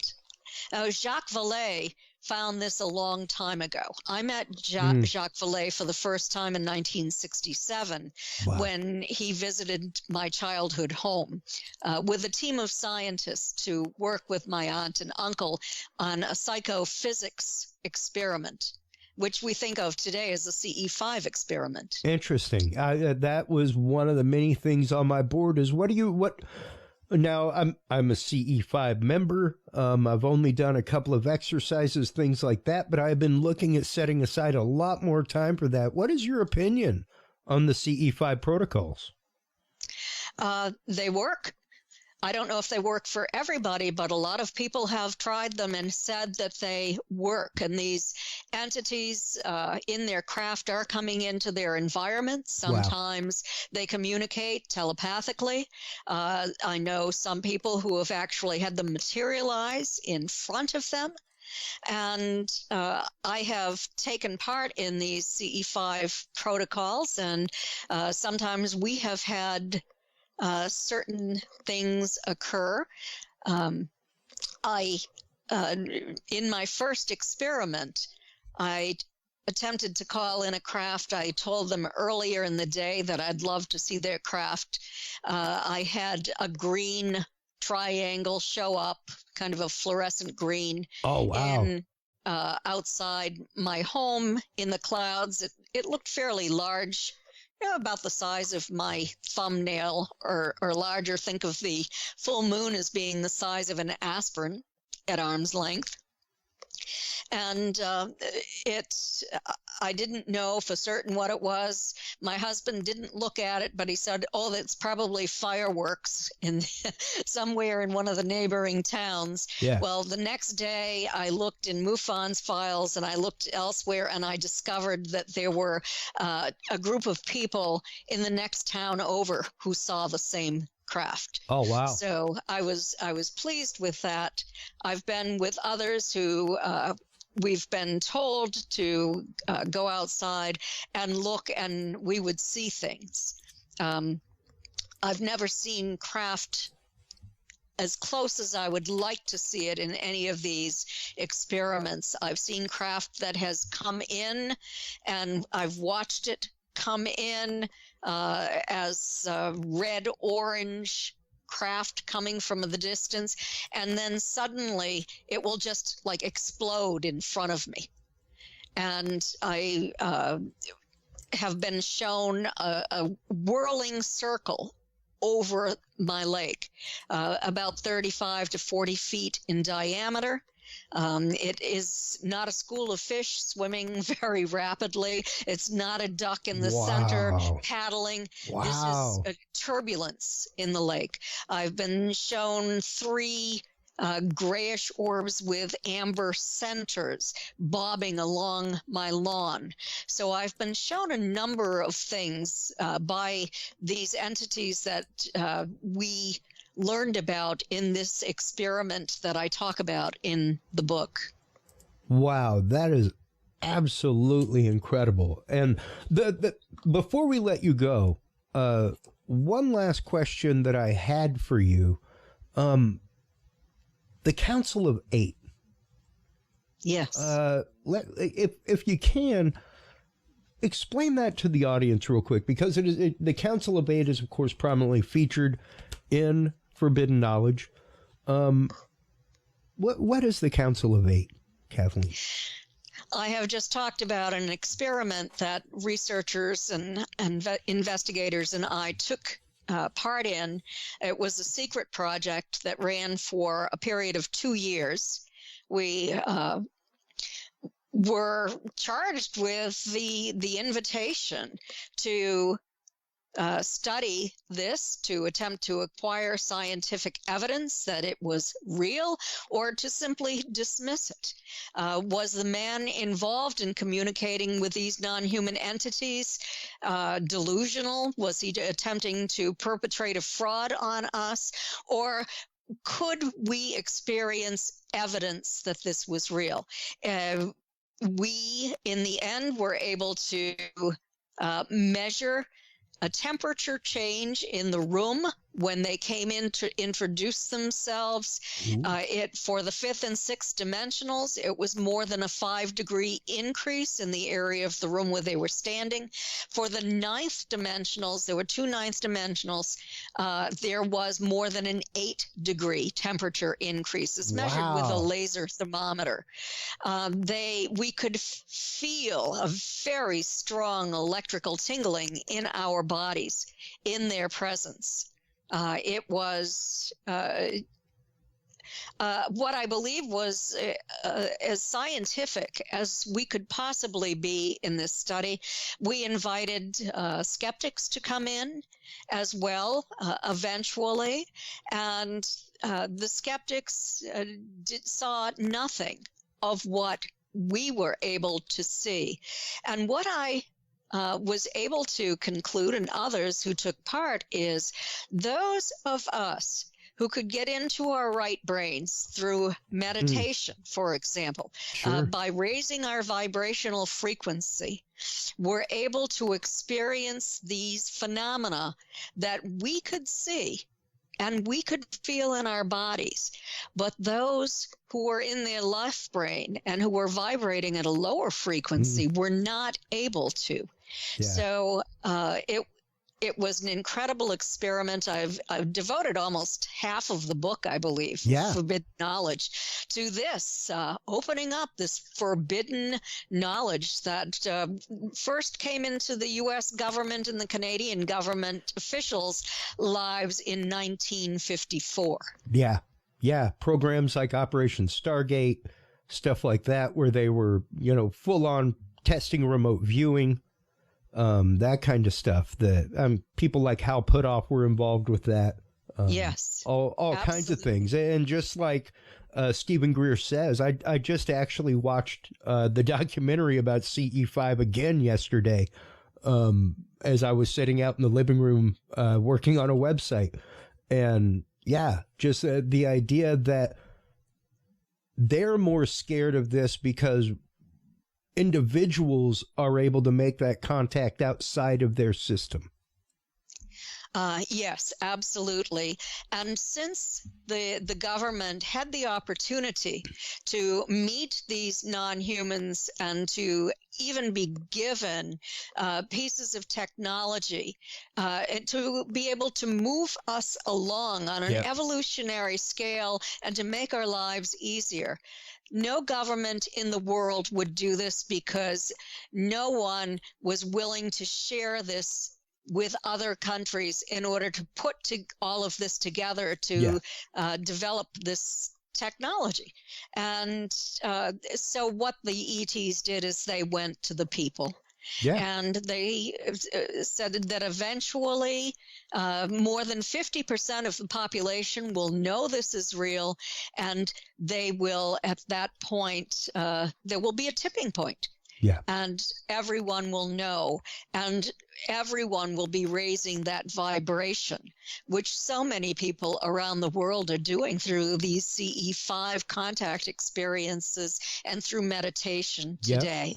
Yep. And just like he says in that documentary, the experiment of the hydrogen atoms in stasis, where it takes only 1% of them to coalesce into one vibrational state for the rest of them to follow suit.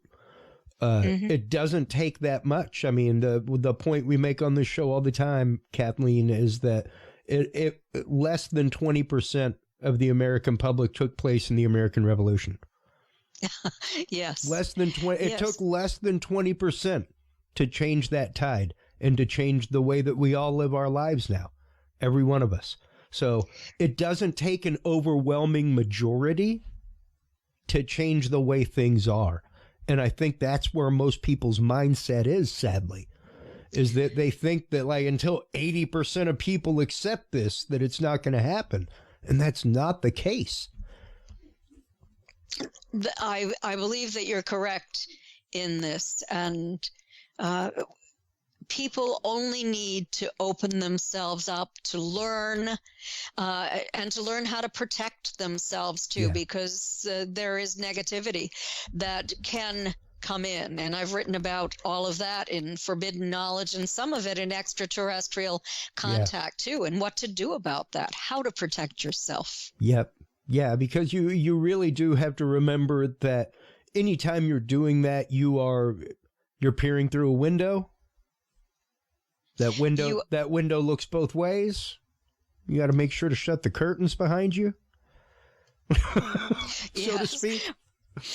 I know of a few people who wanted so badly to make contact that they ended up with negative reptilians in their lives. So be careful what you wish for. Make sure you have the knowledge before you undergo this endeavor. Well, and of course, make sure that your intentions are right and pure and doing what you're doing. You can't have any selfish intent with it. That will bring that negative attraction. So, absolutely. Absolutely great advice there, Kathleen. But before we let you go, please do let everybody know where they can go to find your books, where they can go to contact you, where they can go to file reports. And actively share their abduction experience if they are somebody who has thusly been affected? Well, you can purchase autographed copies of my books at Kathleen with a K Marden, MARDEN.com via PayPal, or you can purchase my books in multiple formats at Amazon and Barnes & Noble and other online bookstores. Forbidden Knowledge is available on my website and at Amazon. At the present time, it's just been released. And so in terms of making your reports, of talking to people, you can go to the Mutual UFO Network, MUFON.com. Try to get in touch with members of the Experiencer. It's called Resource Team Now. They have a list of support groups. They have a list of qualified mental health practitioners who believe that ET contact is real, of hypnotists and hypnotherapists. So there is a lot of information. You can go to my website and look through it first, read what it has. If you having positive contact or you have overcome the negativity and fear in your life, I am one of 4 people who formed a support group called the Awakening Souls, and you can apply to become a member of that. And you can also contact me through my website. I offer 1-hour consultations for a small price. I decided to start charging because I didn't have a life of my own. I had to do my own work. I have to support myself. Absolutely. So I had to make that decision. Absolutely. So, thank you so much. Oh, most definitely. Thank you so much for coming on, taking the time to discuss this, what I believe is truly important topic. As we discuss on this show so much, there is what I believe is to be a veneer being put over the disclosure movement right now. Whenever you start seeing and hearing the media using terms like UFO denier, that kind of stuff, you really need to watch out, because the last 60, 70 years, that has not been the case. It has been, hey, some whack job in Detroit saw a UFO. Here's the story coming up at 10. Stuff like that. So for there to be such a hard pivot in mentality, I think that we need to bring things like advocacy for experiencers to the forefront, and really get ahead of this thing before things get maybe a little bit out of control within a community. Absolutely. Things can get out of control rapidly, and I think that some of it has already happened. So to know that there are people like you out there, people like Sev, who are working with experiencers, I cannot think of 2 better advocates for that. So thank you so much for all that you do for the community, for all your years and years of research, and for caring so much about those who have experienced this, Kathleen. It's been my pleasure. It's my life's work, and thank you so much. It was great talking with you today. Absolutely. Please do hold the line while we close things out. While you are online checking out everything from Kathleen, please do make sure to stop on by The Curious Realm. CuriousRealm.com is the website. You can check out Curious Realm 24/7. Hop on by the page. You will get a random episode played for you. You can hop on by the live page and check out all of our live streams from upcoming events like the MUFON Symposium, folks. We are very proud to be a sponsor of this upcoming symposium this year. Cannot wait to be speaking to all of the speakers, all of the folks out on the expo floor this upcoming July from that. Take care of yourselves, everybody. Take care of each other.